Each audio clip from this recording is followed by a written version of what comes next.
আসসালামু আলাইকুম প্রিয় দর্শকবৃন্দ, কেমন আছেন সবাই? আজকে লেটস লার্ন টুগেদার এই মটো নিয়ে এগিয়ে চলা মিডিবি এর পক্ষ থেকে আয়োজিত ফরেনসিক মেডিসিন সাবজেক্টের উপরে যে সাজেশন ভিত্তিক একটা লাইভ সেশনের আয়োজন করা হয়েছে। এই আগামী 1 ঘন্টায় সেই সেশনে আপনাদের সাথে থাকছি হোস্ট হিসেবে আমি KMS Sajid from Shaheed Suhrawardy medical College, session 2017-18। এবং আজকে আমার কো-হোস্ট হিসেবে থাকছেন। আসসালামু আলাইকুম সবাইকে। আমি Naushin Afrin, Shaheed Suhrawardy medical college third year. আমি আজকে সাজিদের সাথে কো-হোস্ট হিসেবে থাকছি। অনেক ধন্যবাদ নসিন আফরিন। এবার দর্শকরা দেরি না করে আজকে আমাদের গেস্টকে আমি ইন্ট্রোডিউস করতে যাচ্ছি উইথ ভেরি মাচ অনার। তিনি ডিএমসি ঢাকা মেডিকেল কলেজের K74 ব্যাচের একজন কৃতি শিক্ষার্থী, এবং তার চেয়েও সবচেয়ে বড় কথা হচ্ছে তার সবচেয়ে বড় পরিচয় হলো উনি এখন পর্যন্ত ফার্স্ট প্রফেশনাল এবং সেকেন্ড প্রফেশনাল এক্সামে অত্যন্ত কৃতিত্বের সাথে ফলাফল অর্জন করেছেন। উনি ফার্স্ট প্রফেশনাল এক্সামে বায়োকেমিস্ট্রিতে অনার্স মার্ক, এবং আজকে আমাদের যেই সাবজেক্টটা নিয়ে এত জল্পনা কল্পনা, সেই ফরেনসিক মেডিসিন সাবজেক্টে উনি সেকেন্ড প্রফেশনাল এক্সামে অনার্স মার্কের একজন student. So it is my great pleasure to introduce to your audience our today's guest, নাফিস রাফিদ ভাইয়া। রাফিদ ভাইয়া, আসসালামু আলাইকুম আপনাকে। আসসালামু আলাইকুম আপনাকে। ওয়ালাইকুম সালাম সাজিদ এবং নরসিন। আসসালামু আলাইকুম সবাইকে। আশা করি সবাই ভালো আছেন।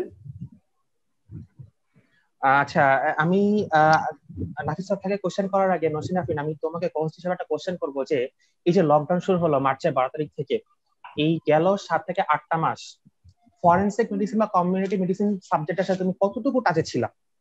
আদৌ কি ছিলা? না, সত্যি বলতে ছিলাম না। সত্যি বলতে আসলে দর্শক, আমরা যারা সেকেন্ড প্রফেশনাল এক্সামিনি যারা আছি, আমি এবং আমার যিনি কোচ, আমরা দুজনেই সেকেন্ড প্রফেশনাল এক্সামিনি, এবং আমরা গত 7 থেকে 8টা মাস একে তো ফরেনসিক এবং কমিউনিটি মেডিসিন দুটো সাবজেক্ট পড়তে আমাদের একদমই ইচ্ছা করে না। তারপরে লকডাউনের আনন্দে আমাদের তো একদমই পড়াশোনা হয়নি।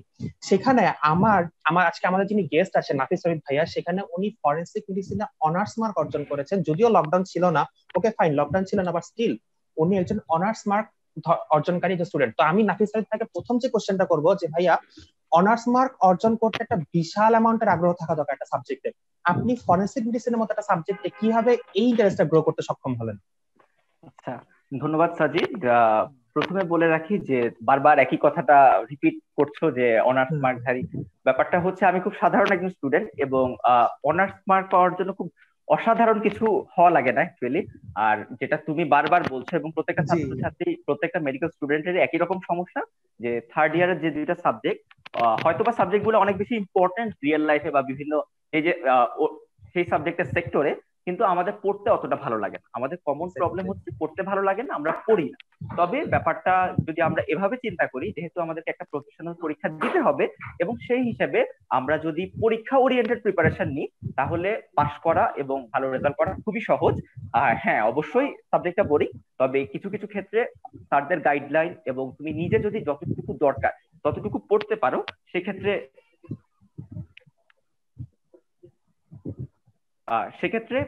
কিছু যেটুকু দরকার সেটুকু যদি তুমি পড়তে পারো, তাহলে অবশ্যই তোমার রেজাল্টটা ভালো হতে বাধ্য। ঠিক আছে? তো ব্যাপারটা আমি তুমি যেটা বারবার বলছো অনার্স মার্ক করার জন্য ফরেনসিক মেডিসিন ভালোবেসে অনেক কিছু পড়েছি, সেটা কখনোই না। অবশ্যই অত পড়ার সুযোগ হয়নি, মানে যতটুকু পড়েছি যে পরীক্ষা ওরিয়েন্টেড পড়েছি, এবং যতটুকু পরীক্ষা আসা ততটুকু পড়েছি, যার কারণে হয়তোবা ভালোভাবে উতরে যেতে পেরেছি। পরীক্ষা ব্যাপারটা যখন আসলো, নাফিস ভাই, আমি যদি এখন একটু বলি যে আপনিও সামনে থার্ড প্রফেশনাল এক্সামিনেশন, আমাদেরও সেকেন্ড প্রফেশনাল এক্সামিনেশন, এক্সামটা নিয়ে কিন্তু আসলে আমাদের মধ্যে এখন একটা ছোটখাটো টানাপোড়েন বা যেটাই বলেন চলছে। তো আপনি এই মুহূর্তে নিজেকে কিভাবে মেন্টালি ব্যাপারটার সাথে খাপ খাওয়াচ্ছেন? এটা কিন্তু এই মুহূর্তে আমাদের যারা মেডিকেল স্টুডেন্ট, আমরা যারা আছি স্টুডেন্ট কমিউনিটির মধ্যে একটা খুব কনফিউজিং একটা আবহাওয়া চলতেছে যে আমরা আদৌ কি পড়বো কি পড়বো না, পড়লে কিভাবে পড়বো, কিভাবে নিজেকে মেন্টালি প্রিপেয়ার করবো। এটা নিয়ে যদি আপনি এখন একটু ছোট করে আমাদের একটু বলতেন, তারপরে আমরা আমাদের মূল আলোচনা চলে যাবো ইনশাআল্লাহ। আচ্ছা, ধন্যবাদ। আসলে এটা এখনকার যতই প্রিপারেশনের কথা বলি, এখন সিচুয়েশনটা সারা পৃথিবীতে একটা প্যান্ডেমিক চলছে, তো আমাদের মানসিক অবস্থা মোটেও স্টেবল না। চারিদিকে খারাপ সংবাদ, এবং আমাদের বন্ধু বান্ধব এবং আমাদের ব্যাচমেট বলো এবং সারা বাংলাদেশে অনেকে তাদের প্রিয়জনদের হারিয়েছে। তো এত সকল খারাপ সংবাদের মধ্যে ভালো চিন্তা করা বা সবসময় পজিটিভ অ্যাটিটিউডের মধ্যে থাকাটা অবশ্যই কষ্টকর। এবং আমাদের প্রত্যেকটা মেডিকেল স্টুডেন্টের জীবনে প্রফ জিনিসটা অনেকটা মানে একটা বড় একটা জিনিস, যেটা আসলে অনেক পরিশ্রম এবং নিষ্ঠা সবকিছু মিলিয়ে বেশ বড় একটা ব্যাপার। তো যেখানে আমরা প্রায় 6-7 মাস প্রত্যেকটা স্টুডেন্ট মোটামুটি কম বেশি সবাই আমরা পড়ালেখা থেকে ডিটাচ, কারণ আমরা অনেকেই দেখা গেছে যে হঠাৎ করে হল থেকে চলে গিয়েছি, বই খাতা নিয়ে যাওয়া পসিবল হয় না, নিয়ে যাওয়া হয় না, ঢাকায় এক্স্যাক্টলি। বাসা নেই, পেরিফেরিতে বাসা, তো পেরিফেরিতে গিয়ে ওইভাবেই আমরা লকডাউনে পড়ে গিয়েছি এবং কোভিড এর ভয় হয়তো বা ব্যাক করাও হয়নি, তো যার কারণে বই খাতা ছাড়া ওই রকম 7-8 মাস টোটাল ডিটাচ থাকার পর হঠাৎ করে শর্ট নোটিসে যখন প্রফের কথা আসে, তখন যে কোনো স্টুডেন্টের মধ্যে ভয় হওয়াটাই স্বাভাবিক। তবে যতটুকু আবহাওয়া মানে চারিদিকে পূর্বাভাস বলছে যে ব্যাপারটা প্রফ যেহেতু হবে, তো প্রত্যেকটা স্টুডেন্টের মনে হয় এখন থেকে একটু ওইটুকু ওরিয়েন্ট হওয়া উচিত যে না, আমাকে তো একটা প্রফেশনাল এক্সাম দিতে হবে, যতই কিছু হোক। এখন ডিসেম্বর না হয় জানুয়ারি, জানুয়ারি না হয় ফেব্রুয়ারি, মার্চ, কখনো তো দিতে হবে। তো ওই হিসাবে সবকিছু মনে হয় এখন যদি গুছিয়ে আনা যায়, এবং আমার মনে হয় যে প্রফেশনাল এক্সামিনেশনের জন্য একটা স্টুডেন্ট 1 মাস যদি প্রপারলি টাইম পায়, সেটা যেই রকমই স্টুডেন্টই হোক না কেন, সবাই ওই 1 মাস ইউটিলাইজ করার পর একটা ভালো প্রস্তুতি কিন্তু নিতে পারে। আমরা সব সময় এপ্রিল মাসেটা প্রিপারেশন নিয়ে মে মাসে পরীক্ষা দিতাম, তোমার মনে আছে কিনা জানি না, যে তুমি ফার্স্ট প্রফেশনাল পরীক্ষা দিয়ে এসেছো, এপ্রিল মাসটা প্রিপারেশনের উপর ভিত্তি করে মে মাসে আমরা প্রফে বসতাম। তো ওই ক্ষেত্রে এবার একটু ডিফারেন্ট, কারণ আমরা ডিটাচ হয়ে গেছি। তো আমার মনে হয় যদি আমরা মোটামুটি একটু কোন রকম কনফিডেন্স গেদার করে আমরা শুরু করতে পারি, ইনশাল্লাহ শেষ করাটা, বা প্রত্যেকটা স্টুডেন্টই ভালো স্টুডেন্ট আমাদের মেডিকেল স্টুডেন্টদের মধ্যে, তো আমার মনে হয় যদি ওভাবে শুরু করে তাহলে সেক্ষেত্রে আমার মনে হয় তাদের জন্য খুব একটা কঠিন হবে না। ধন্যবাদ। কনফিডেন্সের ব্যাপারটা আসলে ভাইয়া খুব সুন্দর করে বলেন। আমাদের স্টুডেন্টদের মধ্যে এখন আসলে এটাই প্রশ্ন যে আমরা এতদিন ধরে লেখাপড়া থেকে দূরে কিভাবে আমরা কি আদৌ নিজেদের প্রিপেয়ার করতে পারবো কিনা। সো দর্শক বিন্দু, বিশেষ করে যারা সেকেন্ড প্রফ এক্সামিনে নিয়ে আছো, তোমরা বুঝতেই পারতেছো যে 1 month is quite enough for preparing for the second professional examination.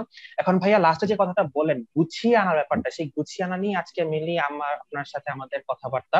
তো পরীক্ষা সংক্রান্ত গুছিয়ে আনা বলতে আমি ফরেনসিক মেডিসিনের কথাটাই বলি। আমাদের পরীক্ষায় 3টা পার্ট থাকে, রিটেন, ভাইবা এবং হচ্ছে অস্পিড। তো শুরুতে আমি যদি বলি প্রফেশনাল পরীক্ষা যদি হয়েই থাকে তাহলে রিটেন এক্সামটা সবার আগে হবে। রিটেন এক্সামটা নিয়ে আসলে আমাদের অ্যাপ্রোচটা কিরকম হওয়া উচিত, লাইক আমরা এখন যদি ধরেন কেউ একদম জিরো থেকে পড়া শুরু করবে, জিরো থেকে অ্যাকচুয়ালি না, কোর্সে টার্ম দিছে, সবকিছু দিয়েছে, বাট সে এখন প্রফ এক্সামের প্রিপারেশন শুরু করতে যাচ্ছে। তো সেটি রিটেন এক্সামটা দিয়ে যদি সে মনে করে যে হ্যাঁ আমি রিটেন এক্সামটা দিয়ে আমি শুরু করতে চাই, তার অ্যাপ্রোচটা কিরকম হবে যে হ্যাঁ আমি এইভাবে শুরু করতে পারি, বা আমার গাইডলাইনটা এরকম হওয়া উচিত, আমাদের রোড ম্যাপটা এটা ফলো করলে ভালো হয়, সেই ব্যাপারটা নিয়ে যদি আপনি একটু আমাদেরকে বলতেন। আচ্ছা, ধন্যবাদ সাজিদ। আমি আরেকটা কথা প্রথমে বলে রাখি যে ফরেনসিক মেডিসিন বিষয়ে আমি খুব বিজ্ঞ কোনো মানুষ না, আমি খুবই সাধারণ স্টুডেন্ট। সেই হিসাবে আমি জাস্ট আমার এক্সপিরিয়েন্স টুকু শেয়ার করতে পারি যে ফরেনসিক মেডিসিন বিষয়ে এভাবে মানে আমি যেভাবে করে এসেছি আমার এক্সপিরিয়েন্স টুকু আমি তোমাদের সাথে শেয়ার করতে পারি। সেটাতে যদি কেউ উপকৃত হয় অবশ্যই আমি নিজেকে ভাগ্যবান মনে করব।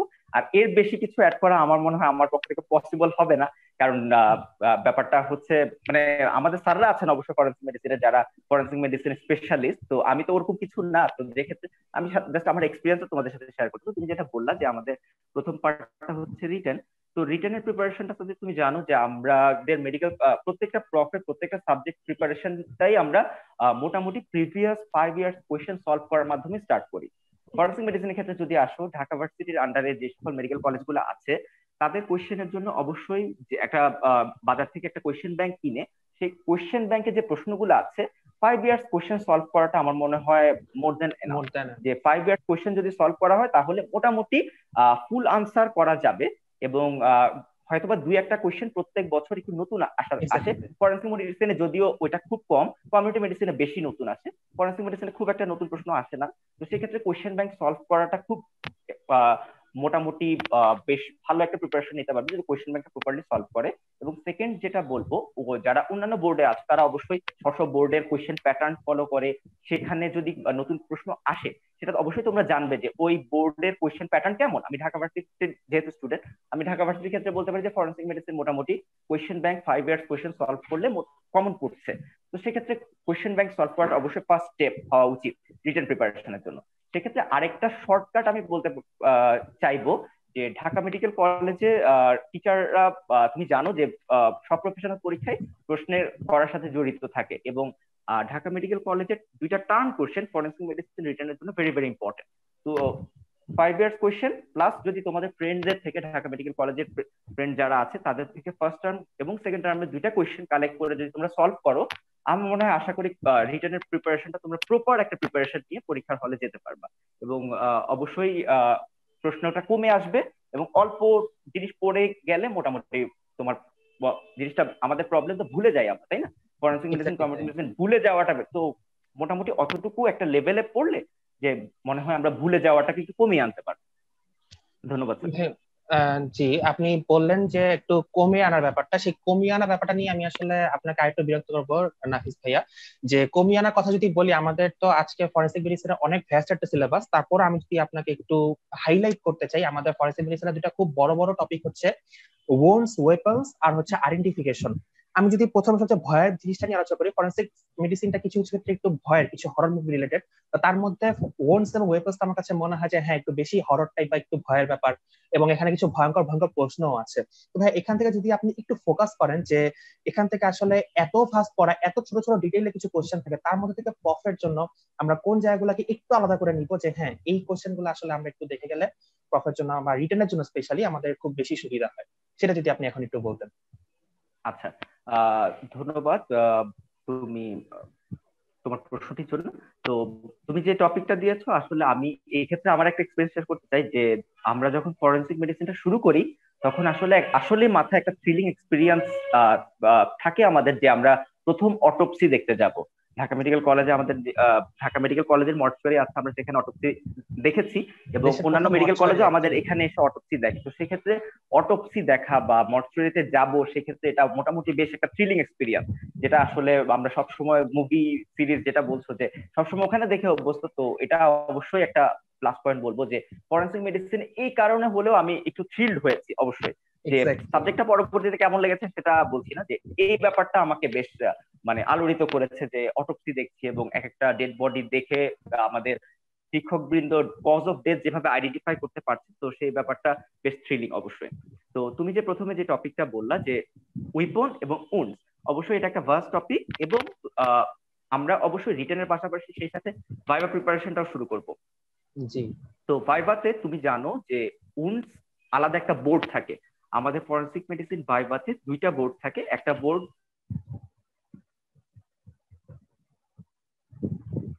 দর্শকবৃন্দ, কারিগরি সমস্যার কারণে আমরা হয়তো একটু প্রবলেম ফেস করছি নাফিস ভাইয়ের ফ্লোরটা নিয়ে। আমরা যথাশীঘ্র চেষ্টা করব এটা ঠিক করতে। প্লিজ আমাদের সাথে থাকার জন্য অনুরোধ করা হলো সবাইকে।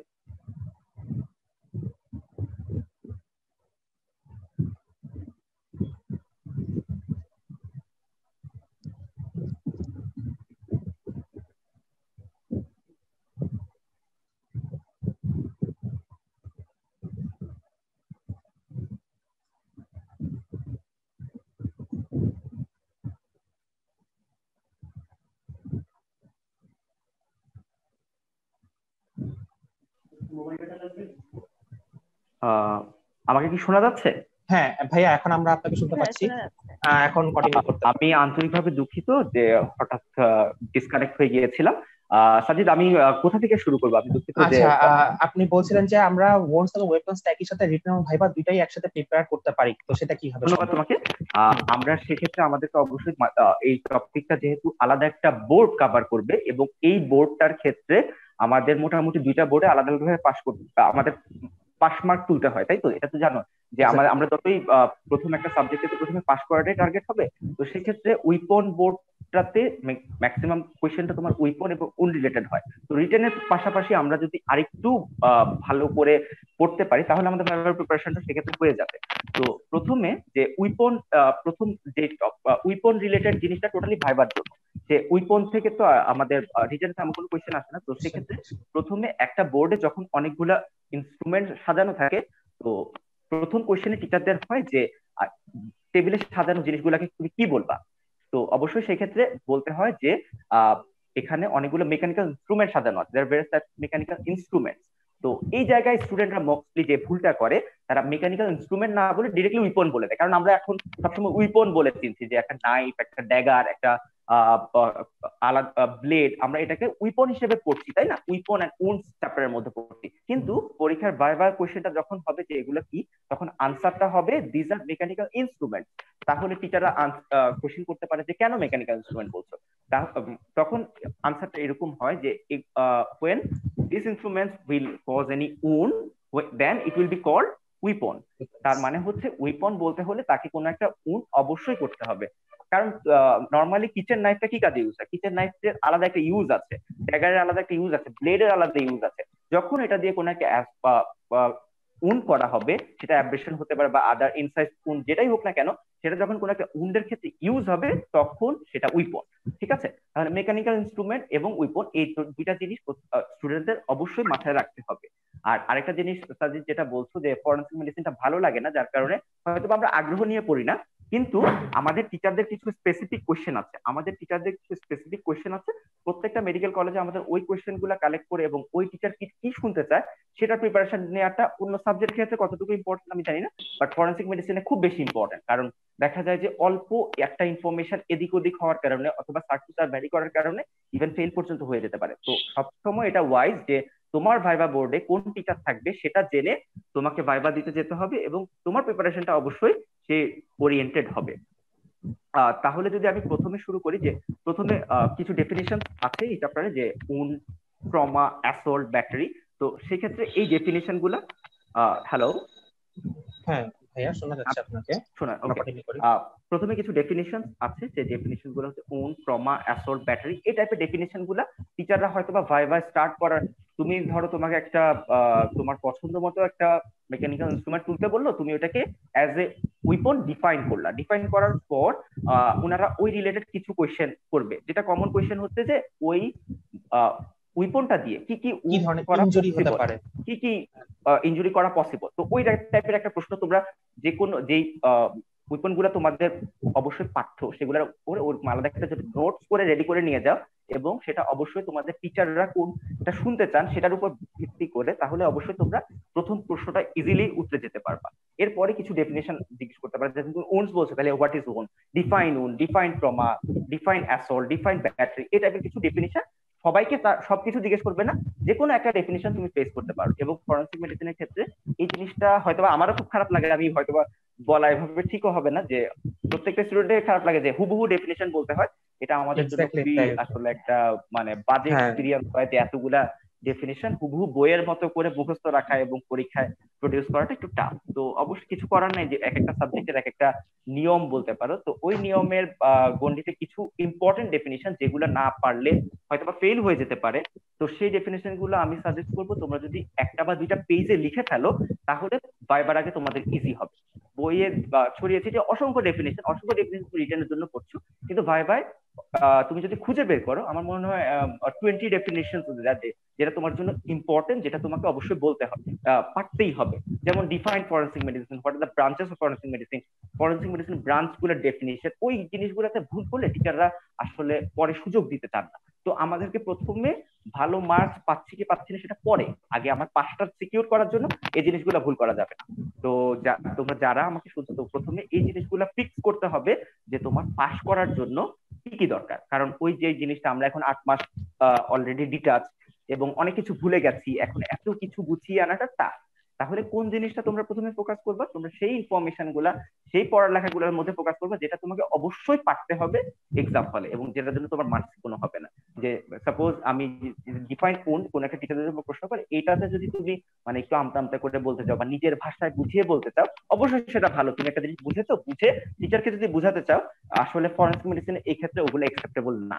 তো এই জিনিসটা হচ্ছে আমার মনে হয় মোটামুটি সব মেডিকেল কলেজে আমাদের টিচারদেরকে দেখেছি, আমাদের এক্সটার্নাল যারা এসেছেন তাদেরকে দেখেছি, তো মোটামুটি ওটা খুব স্পেসিফিক থাকে এবং ওনারা সবাই একমত। তো এই জিনিসগুলো তোমরা প্রথমে ফোকাস করো, যে কিছু ডেফিনেশন যেটা মাস্ট টু নো, ওটা তোমরা প্রিপেয়ার করো, ভাইবা রিটেন দুইটা তোমার কভার হয়ে যাবে।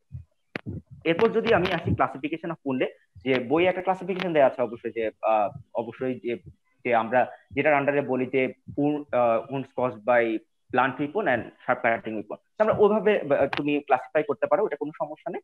তো সেক্ষেত্রে স্টুডেন্ট আরো দুইটা জিনিস, যে অ্যাব্রেশন, ব্রুইজ, ল্যাসারেশন, যেটা হচ্ছে আমার ব্লান্ট উইপন দিয়ে হয়। তো সেক্ষেত্রে অ্যাব্রেশন, ব্রুইজটা বেশি ইম্পর্টেন্ট। ডিফাইন অ্যাব্রেশন, ডিফাইন ব্রুইজ তোমার ফার্স্ট কোশ্চেন হতে পারে।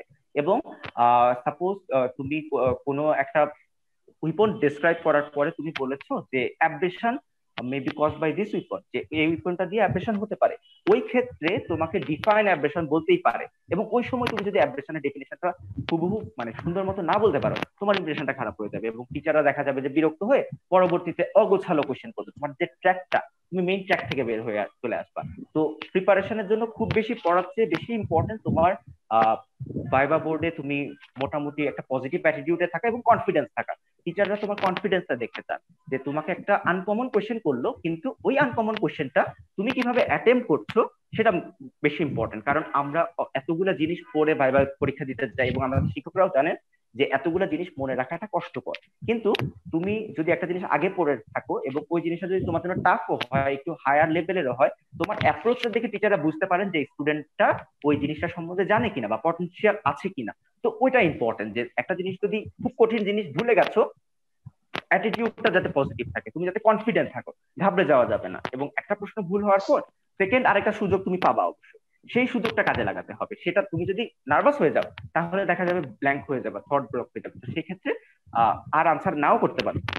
তো দেখা যায় যে সেক্ষেত্রে পাস ফেল নিয়ে টানাটানি পাস নিয়ে টানাটানি হয়ে যেতে পারে। তো সেক্ষেত্রে তোমাদেরকে এই জিনিসটা আমি সাজেস্ট করবো যে অল্প পড়ো, বাট ডিফাইন অ্যাব্রেশন, ডিফাইন ব্রুইজ, এইটা গুলো যখন তুমি প্রথম তোমার স্টার্টিং হবে একটা উইপন ডেসক্রাইব করার মাধ্যমে, তো তখন উইপন ডেসক্রাইব করার পর তুমি যখন এই টার্ম গুলা বলবা, তখন তোমাকে এগুলো ডিফাইন করতে বলা হতে পারে। তখন তোমাকে এগুলো ডিফাইন করার জন্য প্রিপারেশন নিয়ে থাকতে হবে। এবং পরবর্তীতে অ্যাব্রেশন ডেফিনেশন তুমি পেরে গেলে, নেক্সট কোশ্চেনই হবে what are the features of abrasion.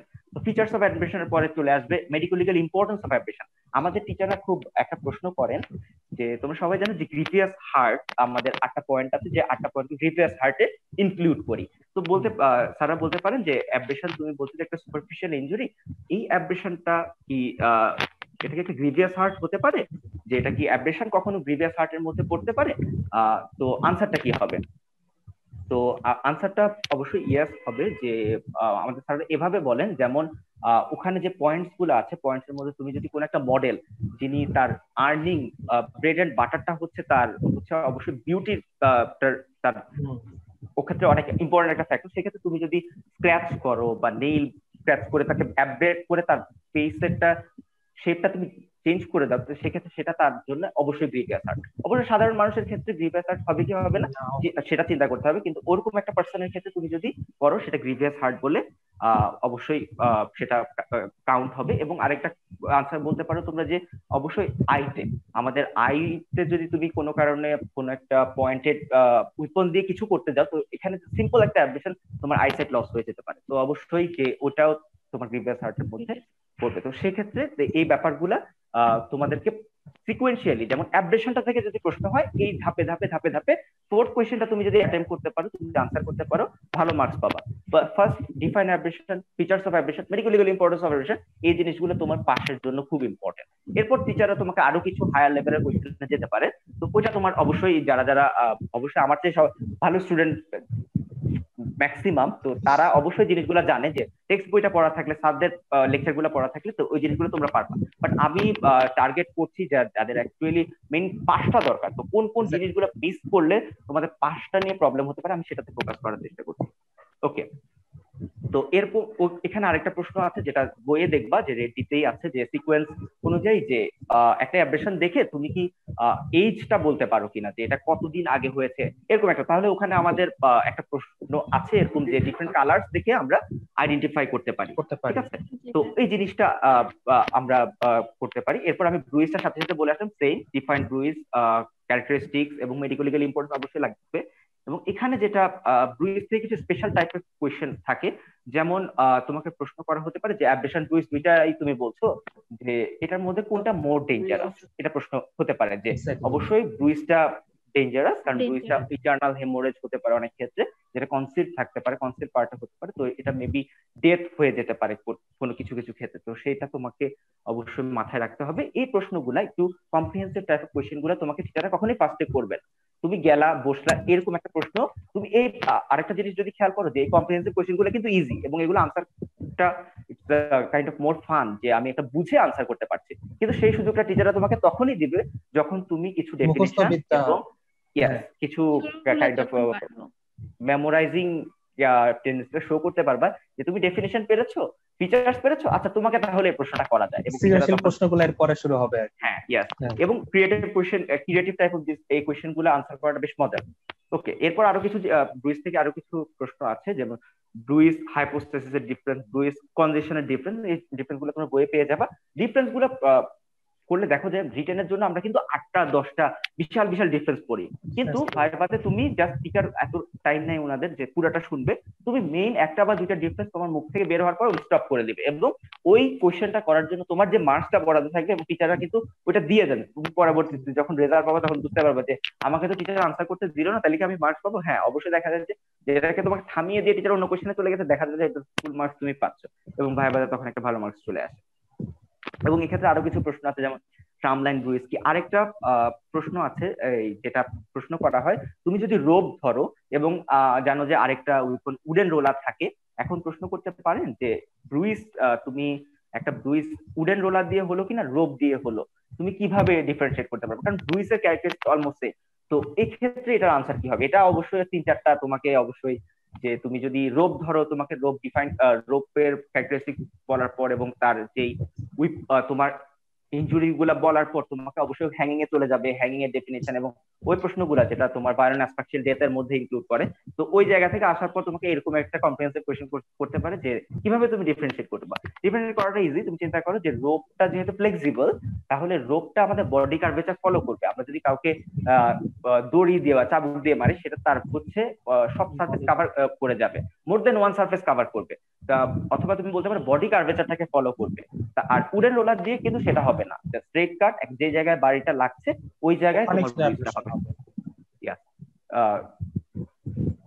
এরপর এক্ষেত্রে আরেকটা কমন কোয়েশ্চেন চলে আসে যে ব্ল্যাক আই কি কেন হয়, তো এই জিনিসগুলা তোমাদেরকে জানতে হবে। এরপর যদি আমি পরের সেকশনটাতে চলে আসি, পরের সেকশনটা হচ্ছে তো সেক্ষেত্রে অবশ্যই আমার ভাইবা তো আমি ফেস করেছি প্রশ্নটা যে ইনসাইড লুকিং উন্ড আর ইনসাইড উন্ড এর মধ্যে ডিফারেন্সিয়েট কিভাবে করবা, যে অটোপসিতে কিভাবে ডিফারেন্স করবা। যে দেখা যাচ্ছে ডিফারেন্স জিজ্ঞেস করার পরে স্যার থামিয়ে দিলেন, বললেন যে একটা তোমার ডেড বডি আসছেন এরকম একটা ব্যাপার, তুমি কিভাবে তো আমরা কমনলি বলি যে দেখা যাচ্ছে যে ওটার যে এজটা থাকে, এজটা হচ্ছে ক্লিন কাট থাকবে আর ওই ক্ষেত্রে একটু অ্যাব্রেডেড থাকতে পারে। তো এটা দেখে আমরা তো এখন বলতে পারি যে তো খালি চোখে তো দেখা নাও পসিবল হতে পারে, তুমি কিভাবে আইডেন্টিফাই করবে? তোমার কাছে একটা ডেড বডি আসলো, তোমাকে এটা কোনটা বলতে হবে, এটা কি ইনসাইড লুকিং ওন না ইনসাইড জোন বলতে হবে, যে তাহলে কিন্তু অনেক আমাদের অপিনিয়ন চেঞ্জ হয়ে যেতে পারে। তো সেক্ষেত্রে তো আনসারটা হবে যে আমরা একটা সিম্পলি ম্যাগনিফাইং গ্লাস ইউজ করতে পারি। ম্যাগনিফাইং গ্লাস ইউজ করলে তাহলে এই জিনিসগুলো দেখা যায় যে খুব ইজি, কিন্তু ওই ভাইবা বোর্ডে হয়তো বা মানে মুখ খোলা পসিবল হয় না বা থট ব্লক হয়, ওই কারণে হয়তো বা বলতে পারি, কিন্তু এই ব্যাপারগুলাই কমনলি সবসময় জিজ্ঞাসা করা হয়। তো এই জিনিসগুলো আশা করি সবাই পারবা। এবং জানো যে কাট থ্রোট উন্ড আছে, কাট থ্রোট উন্ডের মধ্যে যে সুইসাইডাল হোমিসাইডাল, তুমি একটা জায়গায় গেলা, এরকম তারা অনেক সময় একটা সিনারিও দিয়ে দিতে পারে যে তুমি একটা বদ্ধ দরজা খুলে ঢুকলা, ওই জায়গায় এরকম একটা পেশেন্ট পড়ে আসছে, সেখানে কাট থ্রোট উন্ড দেখলা, তার আশেপাশে তোমাকে কিছু এভিডেন্স বলে দিল তার আশেপাশে এটা পড়ে আছে ওটা পড়ে আছে, সেক্ষেত্রে তোমার ওপিনিয়ন কি? এটাকে তুমি কি হোমিসাইডাল বলবা না সুইসাইডাল বলবা? তাহলে এই ধরনের প্রশ্নটা যখন করা হয়, ম্যাক্সিমাম স্টুডেন্টের কি হয়, একটু ঘাবড়ে যায়। কারণ যাদের ধরো একটু মুখস্থ বিদ্যাটা খুব ভালো আর কি, মাশাআল্লাহ আমার নিজেরও খুব খারাপ, তো মুখস্থ বিদ্যা যাদের খুব ভালো তারা এই প্রশ্নটা দেখে ঘাবড়ে যেতে পারে, কারণ তারা হচ্ছে ডিফারেন্সটা যদি জিজ্ঞাসা করতো 8-10টা ডিফারেন্স নিয়ে তারা রেডি, কিন্তু ওইটা তো সেক্ষেত্রে অ্যাটেম্পটটা হওয়া উচিত যে তুমি প্রথমে চিন্তা করো, তুমি অবশ্যই আমি এতটুকু চ্যালেঞ্জ করে বলতে পারি যে ওই প্রশ্নটা যদি তোমাকে তোমার কোনো একটা ফ্রেন্ড করতো বা তুমি ভাইবা বোর্ডের বাইরে তোমাকে প্রশ্নটা করা হতো, তুমি চিন্তা করার যদি একটু সুযোগ পেতা, তুমি অবশ্যই সেটা অবশ্যই তুমি ক্যাপাবল ওই কোশ্চেনটা আনসার করতে, কারণ তুমি এত কিছু পড়ে গেছো এবং পড়ার বাইরে থেকে কিন্তু কিছুই না। কিন্তু ওই সময় তোমাকে জাস্ট একটু চিন্তা করতে হবে, তোমার টেনশনটাকে একটু দূরে রেখে তোমাকে চিন্তা করতে হবে এবং অ্যাপ্রোচটা সুন্দর হতে হবে। এবং ওইটাই শুনতে চাই, তো অ্যাপ্রোচটাই ইম্পর্টেন্ট এখানে। তুমি অনেক বেশি কিছু আসলে ফরেনসিক মেডিসিনের টিচাররা তো আমাদেরকে এটা এক্সপেক্ট করবে না যে ফরেনসিক স্পেশালিস্ট হয়ে যাবো, তোমরা ফরেনসিক মেডিসিন থেকে একটা মিনিমাম নলেজ যাতে নিয়ে যেতে পারো, ওইটাই ওনাদের টার্গেট থাকে, ওইটার উপরে ওনারা মার্ক করে। ঠিক আছে, তো আসলে যে অনেক কিছু থাকলেও বই আমার মনে হয় শর্ট করে আনা কষ্ট, যে তুমি যদি জানো যে আমার এটা লাগবে, এটা পড়তে হবে, তাহলে দেখা যাবে যে আমার মনে হয় যে ফরেনসিক মেডিসিন কমিউনিটি মেডিসিন থেকে অনেক ইজি প্রিপারেশন নেওয়া। অবশ্যই। ওকে, তাহলে এরপর হোমিসাইড একটা চ্যাপ্টার আছে যেখানে ডিফাইন হোমিসাইড এবং টাইপস অফ হোমিসাইডটা অনেক সময় জিজ্ঞাসা করে। মোস্টলি এটা কার্ড কোশ্চেনে দেখা যায়, তারা অত বেশি ব্যাপার এটা নিয়ে কোশ্চেন করেন না, কিন্তু তোমাকে কার্ড তুলতে বললো, একটা কার্ড তুলতে বললো, দেখা গেল যে ওখানে হোমিসাইড নিয়ে এই কার্ডটা আছে। আমি আমার অনেক ফ্রেন্ডকে দেখেছি যে এটা যেহেতু এটা একটু লেস কমন টপিক, এটা কম পড়া হয়, তো দেখা গেল তারা মনে হলো যে প্রথমবার শব্দটা শুনেছে, ওটা খুব একটা ব্যাড ইমপ্রেশন ক্রিয়েট করে অবশ্যই ভাইবা বোর্ডে। তুমি অ্যাটলিস্ট অ্যাটেম্প করতে হবে। তুমি হয়তো বা টিচাররা বুঝছে যে এটা একটা লেস কমন কোয়েশ্চেন, তোমাকে অত বেশি ডিপে যাবেন না ওনারা। তুমি যদি ডেফিনিশনটা অ্যাটলিস্ট সুন্দর মতো করতে পারো বা মোটামুটি ওই জায়গাটা উঠে আসতে পারো, অন্য আরেকটা জায়গা যেটা তুমি ভালো প্রিপারেশন নিয়ে আসো ওই জায়গায় যদি যাওয়ার সুযোগ পাও, দেখবে যে মার্কসটা ভালো চলে আসবে। এবং অবশ্যই কিছু মাস্ট টু নোর মধ্যে গ্রিভিয়াস হার্টের 8টা পয়েন্ট, তারা কোনো সময় এটা মার্সি করেন না যে কারোর যদি আসে যে গ্রিভিয়াস হার্ট, তাহলে গ্রিভিয়াস হার্ট 8টা পয়েন্ট বলো। অবশ্যই অবশ্যই অবশ্যই যেটা মুখস্থ বলতে হবে। আমি জানি না এটা পসিবল কিনা, আমার নিজেরও কিছুই মনে নাই গ্রিভিয়াস হার্টের 8টা পয়েন্ট নিয়ে এখন কিছু, বাট ওই সময় কষ্ট করে মুখস্থ করেছিলাম। হ্যালো, আরো মনে হয় মাইক্রোফোনটা অন আছে। হ্যালো, কিন্তু আমরা একটু কারিগরি সমস্যার কারণে অসুবিধা হচ্ছে। হ্যাঁ ভাইয়া, আমরা এখন মনে হয় ঠিক আছে। হ্যাঁ, এখন শুনতে পাচ্ছি। গ্রিভিয়াস হার্টের ক্ষেত্রে আরেকটা কমন জিনিস, গ্রিভিয়াস হার্টটা বলা হয় যে স্পেলিংটা লিখো, স্পেলিংটা লিখতে বলা হয়। তো ওই জিনিসটা অনেক সময় আমরা হয়তো বা এত পড়ালেখা করলাম, এত ওইটার স্পেলিংটা ওই মুহূর্তে বলে দিতে, তো টিচারদের কাছে ওইটাও খুব ব্যাড ইমপ্রেশন ক্যারি করে। টিচার মনে করে যে তুমি জীবনে কখনো ক্লাসই করো, যে এটা কেন পারলা না। তো ওইটা, আর তারপর আমাদের গ্রিভিয়াস ফার্স্ট পয়েন্ট ইমাস্কুলেশন আছে, ওইটার স্পেলিংটাও সাবজেক্ট খুব ফেভারিট। আমি জানি না কেন যে বলে যে এটা স্পেলিং লিখো, স্পেলিং ভুল হলে ওখানেই মানে মানে আমাদের আমাকে নিজে মানে তারা অনেক বেশি রেগে যান। আমি জানি না কেন, যে আমাকে অনেক বকাঝকা করেছিলেন ভাইবা বোর্ডে আমার স্যার। তো ব্যাপারটা হচ্ছে উনারা রেগে যান হঠাৎ হঠাৎ যে একটু এদিক ওদিক হলে। তো ব্যাপারটা তো রেগে গেলেও তোমাকে স্টেবল থাকতে হবে, তোমাকে ব্ল্যাঙ্ক হয়ে গেলে চলবে না। টিচার হয়তো বা রেগে যাচ্ছে, তোমাকে ওটাও তোমার পরীক্ষার একটা অংশ, টিচার রেগে যাচ্ছে, তুমি কিভাবে ওটাকে ওভারকাম করছো, কিভাবে তোমার বাকি কোয়েশ্চেন গুলা তুমি ঠান্ডা মাথায় আনসার করছো, এটা তোমার অবশ্যই স্ট্র্যাটেজির মধ্যে পড়বে। টিচার তো রেগে যাবে, টিচার রেগে যাবে, তোমাকে অবশ্যই জিনিসটা একটু অন্যদিকে ঘোরানোর চেষ্টা করবে। লিড একটা ভুল লিড দিল, তুমি ওই লিড নিয়ে অন্যদিকে চলে গেলে তো শেষ ওখানে। তো ওই ব্যাপারগুলা একটু খেয়াল রাখতে হবে। তুমি আরেকটা চ্যাপ্টার যেটা বললা যে আইডেন্টিফিকেশন, আইডেন্টিফিকেশন চ্যাপ্টারটাও খুব এক্সটেন্সিভ, এবং আমার মতে আইডেন্টিফিকেশনটা তোমরা ভাইবা প্রিপারেশন যখন নিবা একটু পরে পড়ো। কারণ দেখো, আমি উইপন বোর্ডটা যেটা বললাম, উইপন বোর্ডটা ম্যাক্সিমাম এই জিনিসগুলো কভার করবে। এই জিনিসগুলো খুব ভালো করে একবার দুইবার তিনবার পড়া হয়ে গেলে তুমি কারণ আইডেন্টিফিকেশনের কোয়েশ্চেন করবে ইংলিশে, যদি তুমি এখানে অ্যাবরেশনাল ডেফিনিশন, মেডিকেল লিগ্যাল ইম্পর্টেন্স এগুলো যদি না বলতে পারো, ওইটুকু যাবেই না। তাহলে তোমার দুইটা বোর্ডের ফার্স্ট, এই বোর্ডে আমাদের আজকের আলোচ্য বিষয় উইপন বোর্ডের জিনিসপত্রগুলো মোস্টলি। তো এখানে তোমার কোয়েশ্চেন শুরু হবে তোমার উইপন ডেসক্রাইব করা নিয়ে, তোমার এটা কিভাবে ধরছো এবং কিভাবে ডেসক্রাইব করছো ওই ব্যাপারগুলো নিয়ে। এরপর ওগুলা করার পর তোমার ধাপে ধাপে আমি যেভাবে বললাম সিকোয়েন্সিয়ালি কিছু মুখস্থ বিদ্যা অবশ্যই ওখানে তোমাকে রেডি করে নিয়ে যেতে হবে। অ্যাবরেশনের ডেফিনিশন, উন্ডের ডেফিনিশন, গ্রিভিয়াস হার্টের ডেফিনিশন বা গ্রিভিয়াস হার্টের পয়েন্টস গুলা, তো ওই জিনিসগুলো নিয়ে কোয়েশ্চেন করার পরে তোমাকে অবশ্যই তারা কিছু কম্প্রিহেন্সিভ কোয়েশ্চেন করবেন, কিছু ক্রিয়েটিভ কোয়েশ্চেন করবেন, এবং অবশ্যই সেগুলো খুব ইজি হবে, বাট তোমাকে মাথা ঠান্ডা রেখে আনসার করতে হবে। তো এই জিনিসটা আমি এখানে খুব ইম্পর্টেন্স দিয়ে বললাম। আচ্ছা, আরেকটা প্রশ্ন যেটা আমাকে টার্ম ভাই করা হয়েছিল, আমি তোমাদেরকে একটু শেয়ার করতে চাই, থেকেই ছিল। তো আমাকে স্যার এভাবে প্রশ্ন করলেন, সাপোজ ইউ আর এ কিলার, তুমি একজন প্রফেশনাল কিলার। এখন তুমি প্রফেশনাল কিলার, তোমাকে একটা পার্সনকে হোমিসাইড করতে হবে, তোমাকে একটা কিচেন নাইফ দেওয়া হলো, তুমি এটা কিভাবে ইউজ করবা, কোন সাইডটাকে চুজ করবা। তো এই টাইপের কোয়েশ্চেন মেবি করতে পারে। তো নর্মালি দেখো, চিন্তা করো, দেখো আমরা কিচেন নাইফ কিভাবে ধরবো, কিভাবে মানে যখন ঢুকছি তখন মাথায় এটাই যে কিচেন নাইফটা কিভাবে ধরবো, কিভাবে ডেসক্রাইব করবো। কিন্তু হুট করে যখন বসার আগে এরকম একটা প্রশ্ন করে ফেলে যে কিচেন নাইফ তো ধরলা, যে এখন ডেসক্রাইব পরে করো, আগে তুমি এটা আনসার করো যে তুমি যদি একটা প্রফেশনাল কিলার হও, এই কিচেন নাইফটা দিয়ে তুমি কিভাবে হোমিসাইড করতে পারো। তো এটার ব্যাপারে আমি তখন আনসার করেছিলাম এভাবে যে অবশ্যই আমরা left side of the heart K choose করবো, যেহেতু আমাদের হার্টে হোমিসাইড করলে ডেথ একজন প্রফেশনাল কিলার হিসেবে অবশ্যই সেটা টার্গেট থাকে, মারতেই চায়, যেখানে আমাদের কোনো রকম রিস্ক নেওয়া যাবে না। একজন মানুষ একটা প্রফেশনাল কিলার কোনো রিস্ক নিতে চাইবেন না। তো সেক্ষেত্রে আমি বলেছিলাম যে left side of the heart, তো উনি বলছেন যে কোন জায়গাটা স্পেসিফিকলি চুজ করবা। তো অ্যাকচুয়ালি স্যাররা শুনতে চাচ্ছিলেন যে আমরা আমাদের ইন্টারকোর্সাল স্পেস গুলো যদি দেখো, আমি যদি নাইফটা কিচেন নাইফ বলো বা ড্যাগার বলো যদি সোজাসুজি এক স্টেপ করতে যাই, স্টেপটা কিন্তু পসিবল না, আমার রিপসে আটকে যাবে, তাই না? তাহলে আমাকে এভাবে এভাবে করে ইউজ করতে হবে, কাইন্ড অফ প্যারালালি ইউজ করতে হবে। আমি যদি সোজা বা ভার্টিক্যালি ওটাকে অ্যাপ্রোচ করি, আমার হোমিসাইড কি ওটা ঢুকবে না, রিপসে আটকে যাবে।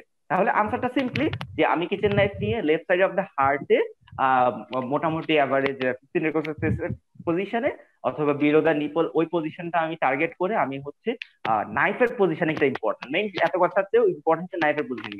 নাইফের পজিশনিংটা অবশ্যই আমি ইন্টারকোস্টাল যে স্পেসটা আছে ওই স্পেসটাকে ফলো করে করার চেষ্টা করবো। তো ও টিচার মানে ওইটাই আনসার ছিল অ্যাকচুয়ালি। তো ওইটা তারা অনেক বেশি খুশি হয়ে যায় তুমি যদি এরকম একটা আনইউজুয়াল কোয়েশ্চেন আনসার করতে পারো। ঠিক আছে, আমি কি বোঝাতে পেরেছি? জি জি অবশ্যই। ওকে, তারপর আইডেন্টিফিকেশনের মধ্যে আইডেন্টিফিকেশনের যে আচ্ছা ভাই, এখানে আমি যদি ছোট করে একটু ইন্টারফেয়ার করি যে আমরা এখানে ওয়েপন্স বোর্ড নিয়ে কথা বলছি। ওয়েপন্স বোর্ডে মেইনলি ওয়েপন্স এবং যেটুকু আমরা তখন বুঝলাম যে ওয়েপন্স এবং তার রিলেটেড ইনজুরিজ রিলেটেড যে কোশ্চেনগুলো সেগুলো নিয়ে মেইনলি কথাবার্তাগুলো বলা হচ্ছে। মাঝখানে ভাই একটা কথা বললেন যে কাঠ তোলার একটা প্রশ্ন আমি কিন্তু শুনতে পেলাম। এই ব্যাপারটা আসলে কি, মানে কি আমার কোশ্চেনের বাইরে গিয়ে হঠাৎ করে আমাকে বলতে পারে যে হ্যাঁ কাঠ তোলা একটা কোশ্চেন অ্যান্সার করো সামথিং লাইক দ্যাট, নাকি না ব্যাপারটা আসলে কিভাবে সিকোয়েন্সিয়ালি যাবে? ওকে, থ্যাংক ইউ। আচ্ছা, এই ব্যাপারটা আমার দেখো আমাদের উইপন এবং অবশ্যই যে পয়জনস গুলো আছে দুইটা বোর্ডে, এগুলা কিন্তু তোমার প্র্যাকটিক্যালের একটা মার্কস আছে, ওই প্র্যাকটিক্যাল মার্কস এর মধ্যে যায়, ঠিক আছে? আর বাকি কোয়েশ্চেন তোমাকে অবশ্যই বোর্ড ভাইভা ফেস করতে হবে। নিয়ম হচ্ছে বোর্ড ভাইভায় 10 বক্স থাকে, 10টা বক্স থেকে তোমাকে 10টা কোয়েশ্চেন চুজ করতে হবে এবং 10টা কোয়েশ্চেন ওইভাবে ফিক্স করা থাকে। আইডেন্টিফিকেশন থেকে একটা question, forensic medicine definition, classification ওখান থেকে একটা কোয়েশ্চেন, এভাবে 10টা তো টিচাররা তুলে না, দুই একটা কোয়েশ্চেন তুলতে বলতে পারে।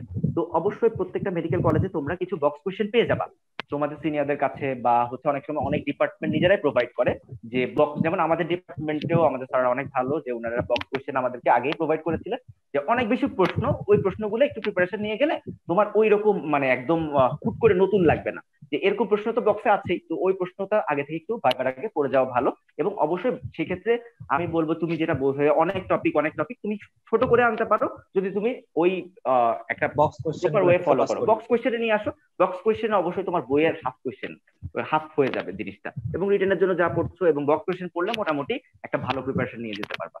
আরেকটা কথা আমি বলি যে অনেক কিছু পড়া খুবই ভালো জিনিস, যে জানার জন্য অবশ্যই অনেকগুলো বই পড়া, গাইড বই সবকিছু মিলিয়ে পড়াটা খুব ইম্পর্টেন্ট। কিন্তু পরীক্ষার আগে সবসময় মাথায় রাখবা যে যতটুকু পড়ো সেইটুকু ডেলিভারি দেওয়াটা তার চেয়ে বেশি ইম্পর্টেন্ট। অনেক বেশি পড়ে গেলা, ওখানে গিয়ে একটা কথা বলতে পারলাম না, আলটিমেটলি একটা বাজে ইম্প্যাক্ট হলো, তো হয়তো বা আশানুরূপ রেজাল্ট হলো না। এবং ম্যাক্সিমাম স্টুডেন্ট আমাদের দেখা যায় যে ডিপ্রেশনে চলে যায়, এত পড়লাম সারা রাত পড়লাম সকালবেলা গিয়ে।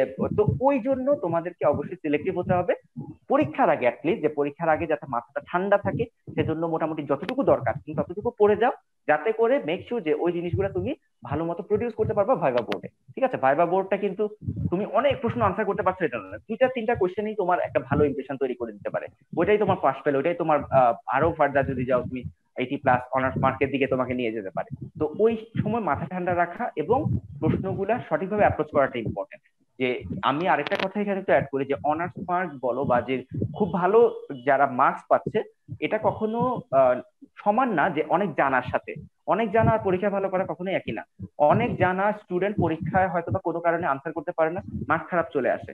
আর একটা স্টুডেন্ট অ্যাভারেজ জানা মানে মোটামুটি জানে এবং যে ইনফরমেশন গুলো ওই যে রাইট ট্র্যাক ফলো করে যদি আসে ভালো মার্কস পেয়ে যেতে পারে। তো ওইটা কখনোই চিন্তা করার বিষয় না যে অবশ্যই প্রত্যেকটা লাইন বাই লাইন মুখস্থ করে প্রত্যেকটা ডেফিনেশন মুখস্থ করে, ওটা আসলে কাইন্ড অফ ইম্পসিবল। আমি জানি না আমার চেয়ে যারা অনেক ভালো তারা হয়তো বা আমার সাথে ডিসএগ্রি করতে পারে, তাদের হয়তো মনে থাকে। আমার সিরিয়াসলি যে ব্যাপারটা আমি খুবই অনেস্টলি বলছি যে মনে থাকতো না, অনেক কষ্ট করে ভাইবার 1-2 দিন আগে ডেফিনেশন গুলো রেডি করে ভাইবার পরীক্ষা দিতে গিয়েছিলাম। এবং যে কম্প্রিহেন্সিভ কোয়েশ্চেন গুলো ওগুলো যদি তুমি বুঝো, যেমন আমি যে কোয়েশ্চেন কিছু বলছি যে ওই জিনিসগুলো কিন্তু তুমি সবসময় মনে থাকবে। যেমন আমার এখনো মনে আছে যে আমি ওর কোয়েশ্চেন ফেস করেছি এবং আমি ওভাবে আনসার করার জন্য অ্যাটেম্প করেছিলাম। তো ওই জিনিসগুলো যদি একটু কিছুটা অবশ্যই যতই মুখস্থ বিদ্যা বলো কিছু বোঝার জিনিস অবশ্যই আছে। এবং এই মেডিকো লিগাল ব্যাপারগুলো আমাদের ফরেনসিক মেডিসিনের চেয়েও কিছু জায়গায় হয়তোবা যখন উপজেলা হেলথ কমপ্লেক্স ওইসব জায়গায় কাজ করা হয় তখন একটু হেল্প করতে পারে মেডিকেল লিগ্যাল আসপেক্ট গুলা। তো ওই সব জায়গাতেও তোমার এই নলেজটা কিন্তু তখন হেল্প করবে। আমি জানি না কতটুকু হেল্প করবে, কারণ আমিও এখন অনেক ছোট। তো সেটা আমি শুনেছি যে ওই জায়গায় কিছুটা লাগে। তো তোমরা ওইটা চিন্তা করতে পারো যে তোমার এই পড়াটা একেবারেই বিফলে যাবে না। তুমি পরবর্তী, এবং যদি ধরো তুমি বিসিএস পরীক্ষা দাও, বিসিএস এর যে মেডিকেল বোর্ডটা থাকে সেখানে ফরেনসিক মেডিসিন, কম্পিউটার মেডিসিন থেকে কিন্তু অনেকগুলো কোয়েশ্চেন হয়। আমি বলছি না তুমি এখন যেটা পড়ছো সেটা তখন মনে থাকবে, কিন্তু এখন যে জিনিসটা তুমি পড়ছো প্রফের জন্য, সেটা তখন তোমার জন্য পড়াটা ইজি হবে। কারণ একবার অ্যাটেম্প করা, একবার পড়া একটা জিনিস তুমি সেকেন্ড বার পড়তে গেলে অবশ্যই তোমার জন্য সেটা তখন একটু সহজতর হবে। আশা করি আমি তোমাকে বোঝাতে পেরেছি। তাহলে তোমাদের বোর্ড কোয়েশ্চেন গুলোর জন্য অবশ্যই তোমাদের নিজের মেডিকেল কলেজে যে বোর্ড কোয়েশ্চেন গুলো আছে সেগুলো কালেক্ট করতে হবে প্রথমত। আচ্ছা, আমি আইডেন্টিফিকেশন নিয়ে বলছিলাম। আইডেন্টিফিকেশন একটা এক্সটেন্সিভ চ্যাপ্টার, আমার মনে হয় এটা একটু লাস্টের দিকে পড়াটাই ভালো, কারণ অনেক জিনিস এবং মোস্টলি ব্যাপারটা হচ্ছে তোমার মেমোরাইজিং ব্যাপারটা। তো ওই ক্ষেত্রে যদি আমি কিছু স্পেসিফিক টপিকের ক্ষেত্রে আসি, যে আইডেন্টিফিকেশন থেকে তুমি যদি বলো যে কিছু কিছু টপিক আছে, যেমন ধরো হেয়ার, বলতে পারে যে তুমি একটা হেয়ার পেয়েছো, তাহলে তোমার কি কি তুমি চিন্তা করবা। তুমি একটা তোমাকে একটা ক্রাইম সিনে নিয়ে যাওয়া হলো, এবং তুমি জানো যে আমাদের ফরেনসিক এক্সপার্টরা কিন্তু সিআইডি যে ক্রাইম সিন ওইসব জায়গায় অনেক সময় তাদের ভিজিটে যান, এবং সিআইডি সিরিজটা তো সবাই মোটামুটি দেখেছোই, তো ওখানে কাইন্ড অফ একটা ফরেনসিক এক্সপার্ট, ওটা যদিও একটা কাল্পনিক ব্যাপার, তো ওই রকমই কাইন্ড অফ থাকে। তো ওই ব্যাপারগুলো চিন্তা করতে হবে। ওইখানে তোমাকে নিয়ে যাওয়া হলো যে তোমাকে একটা হেয়ার পেলা, হেয়ার নিয়ে তুমি কি কি সাসপেক্ট করতে পারো। দেখবা যে বইগুলোতে খুব সুন্দর করে দেওয়া আছে হেয়ারটা নিয়ে তুমি কি কি চিন্তা মাথায় করতে পারবা। তাহলে এই প্রশ্নগুলো তোমাকে একটু প্র্যাকটিস করতে হবে। এগুলো মুখস্থ মেমোরাইজিং এর আমি বলবো তুমি যদি তোমার পার্টনারকে বা তোমার ফ্রেন্ডকে একটু বলো যে আমি, কারণ এই প্রশ্নের আনসার গুলো তোমাকে অবশ্যই অবশ্যই সিকোয়েন্সিয়াল করতে হবে। ফার্স্টে তোমার যেটা মাথায় আসতে হবে, বইয়ে ফার্স্টে যেটা দেওয়া আছে অবশ্যই এটা আনসারে ফার্স্টে বলতে হবে। তুমি এটা লাস্টে বললে টিচার তোমার আনসার শুনবেই না। তোমাকে বলো যে তোমার প্রথমে মাথায় কি আসবে, বইয়ে যেটা প্রথমে আছে সেটা অ্যাকচুয়ালি যে নর্মাল জিনিস প্রথমে মাথায় আসবে। তুমি যদি এখন একটা হেয়ার দিয়ে, আমি যদি তুমি বলো যে আমি ডিএনএ টেস্ট করতে পারবো, যে প্রথমে একটা হেয়ার পেলাম, আমি হেয়ার দিয়ে ডিএনএ টেস্ট করবো, আনসারটা কিন্তু কারেক্ট, কিন্তু টিচাররা এটা মোটেও পছন্দ করবেন না, কারণ সিকোয়েন্সিয়ালি এটা লাস্ট বলতো। তো এরপর তোমাকে কাউন্টার কোশ্চেন এভাবে করতে পারে। দেখো ডিএনএ টেস্ট করা কিন্তু এত ইজি না। ডিএনএ টেস্ট করার জন্য অনেক বেশ কিছু রিকোয়ারমেন্টস দরকার হয়। হুটহাট একটা চুল, একটা হেয়ার পেলা, ওই হেয়ার নিয়ে তোমাকে ডিএনএ ল্যাবে গিয়ে ডিএনএ টেস্টিং করতে দেওয়া হবে না। তো তখন এবার স্টুডেন্ট কে যখন এভাবে করে ডিসকারেজ করা হবে আনসারের ব্যাপারে, সে আর আনসারই করতে পারে না। তাহলে এই কোশ্চেন গুলো be careful about this kind of question, যে এই ধরনের প্রশ্ন করার পরে তোমাকে সিকোয়েন্সিয়ালি আনসার করতে হবে, যেটা খুব নর্মাল জিনিস, এটা মেল না ফিমেল হেয়ার বা ওই ধরনের যে ইনফরমেশন গুলো আছে, তো ওই অথবা হেয়ার কিনা, ইয়েস হেয়ার কিনা, তো এই জিনিসগুলা তোমাকে ফার্স্টে এক্সক্লুড করে তারপর গিয়ে আর কি কি স্যাররা তোমাকে প্রশ্ন করতে, একদম লাস্ট অপশন হবে যে যদি কখনো দরকার হয় আমি আইডেন্টিফিকেশনের জন্য এক্ষেত্রে ডিএনএ টেস্টিংটাও করতে পারবো, তাহলে টিচাররা অনেক বেশি খুশি হবে। কিন্তু ডিএনএ টেস্টিং অপশনটা প্রথমে বললে আবার রেগে যাবে। তো এই জিনিসটা একটু মাথায় রাখতে হবে। সাপোজ এরকম জিনিসটা আমি বলে রাখি যে medical legal importance of age এর মধ্যে ধরো 18 ইয়ার্স 21 ইয়ার্স এগুলো কিছু স্পেসিফিক ইম্পর্টেন্স আছে। সাপোজ তোমাকে কোনো একটা এজ দিয়ে জিজ্ঞাসা করতে পারে, 18 21টা তো এটা ইম্পর্টেন্স। তারপর সেক্স থেকে তোমার এই যে সেক্স থেকে টার্নার সিনড্রোম এবং ক্লেনফেল্টার সিনড্রোম, এই জিনিসগুলো রিটেনে খুব বেশি আসে, ভাইভাতে খুব একটা ধরা হয় না। রিটেনের জন্য পড়লে আশা করি ভাইভাতে কখনো ধরলে তুমি পেরে যাবা সেগুলা। এবং ইন্টারসেক্সটাও খুব কমনলি আসা একটা শর্ট নোটের মধ্যে পড়ে। তো এই জিনিসগুলো রিটেনের প্রশ্ন কোশ্চেন ব্যাংক দেখলে তোমরা ইজিলি সলভ করতে পারবা। বার বডি ডেফিসিয়েন্ট বডি কিছু জিনিস আছে, ওগুলো তোমরা আশা করি পারবে, এখানে কঠিন কিছু না। তবে আমি যেটা বললাম ভাইবার ক্ষেত্রে ওই সিকোয়েন্সিয়ালি যে প্রশ্নগুলো তোমাকে আনসার করতে হবে ওগুলার ব্যাপারে খুব কেয়ারফুল থাকতে হবে। এবং একটা প্রশ্ন আমাদের অনেক টিচার করেন যে সিম্পলেস্ট ফর্ম অফ আইডেন্টিফিকেশন যদি বলা হয়, অবশ্যই এই প্রশ্নটা নিয়ে অনেকে ডিবেট থাকতে পারে। আমি একজন টিচার, আমাদের একজন টিচার ছিলেন, উনি বলেছেন, আমি জাস্ট ওই এক্সপিরিয়েন্স শেয়ার করছি, উনার মতে সিম্পলেস্ট ওয়ে অফ, প্রশ্নটা এভাবে করেন, সিম্পলেস্ট ওয়ে অফ আইডেন্টিফিকেশন কি। তো দেখা যায় যে স্টুডেন্টদের মাথায় আসলে আমরা যখন ফরেনসিক করি ডিএনএটাই মাথায় ঘুরতে তাহলে আমরা হুট করে বলে দিই ম্যাম স্যার যে ডিএনএ প্রোফাইলিং করব, এরপরে এবার শুরু করেন ওনারা যে, তো সিম্পলেস্ট ওয়ে অ্যাকচুয়ালি ব্যাপারটা হচ্ছে ফটোগ্রাফ। তুমি একটা মানুষকে আইডেন্টিফাই করার জন্য ফটোগ্রাফ হচ্ছে, ওটা দিয়ে তুমি পুরো একটা ভিজুয়াল ইমপ্রেশন পেয়ে যাচ্ছ। তো photograph is the simplest way form বলতে পারো। হেয়ার বলো বা অন্যান্য যে আইডেন্টিফিকেশন পয়েন্ট গুলো আছে ওগুলো নিয়ে অনেক টেস্ট করতে হয়, অনেক কিছু ভাবতে হয়, কিন্তু ফটোগ্রাফ নিয়ে ভাবাভাবির কিছু নাই। Photograph can be called the simplest form of identification. আচ্ছা, এরপর আর কিছু ইম্পর্টেন্ট জিনিসে যদি আমি ফোকাস করি, তাহলে আরেকটা প্রশ্ন কমনলি যে কোনো জায়গায় জিজ্ঞাসা করা হয় যে অ্যাবসলিউট মেথড তুমি কোনটাকে বলবা, অ্যাবসলিউট মেথড তুমি কোনটাকে বলবা, যে which one is the absolute method of identification. এটা অবশ্যই অবশ্যই অবশ্যই ফিঙ্গারপ্রিন্ট বলতে হবে। ডিএনএ প্রোফাইলিং এর ক্ষেত্রে একটু আছে যে অনেক সময় দেখা যায় যে আইডেন্টিক্যাল টুইনের ক্ষেত্রে একই হতে পারে। তো প্রথমে ফিঙ্গারপ্রিন্ট বলবা, আর কি কি আছে, তাহলে ডিএনএ প্রোফাইলিং এবং ফটোগ্রাফটাও অ্যাবসলিউট মেথডের মধ্যে আমরা বলতে পারবো। এবং অবশ্যই অবশ্যই আমি বলছি যে এটা কোনো আনসার হবে না, এটা অবশ্যই যে টিচার যেভাবে শুনতে চান। আমি আমার টিচারের এক্সপিরিয়েন্স শেয়ার করছি। ঢাকা মেডিকেল কলেজে আমাদের স্যার ম্যাডামরা ক্লাস নেন, তারা আমাদেরকে এভাবে আনসার করতে বলেছেন এবং আমরা ভাইবা প্রিপারেশনটা এভাবে নিয়েছিলাম। তারা যেটা শুনতে চাচ্ছেন আমরা সেটা প্রিপারেশন নিয়েছিলাম। রেড্ডিতে হয়তো অন্যভাবে লেখা আছে, বইগুলোতে অন্যভাবে লেখা আছে, কিন্তু ওই সময়টা ভাইবা প্রিপারেশনটা হবে অবশ্যই টিচারদের যেটা শুনতে চান সেটা তোমাকে বলতে হবে। আমি জানি না এটা ভালো কি খারাপ, এটার ব্যাপারে জাজ করার ওটু কতটা আমার নেই।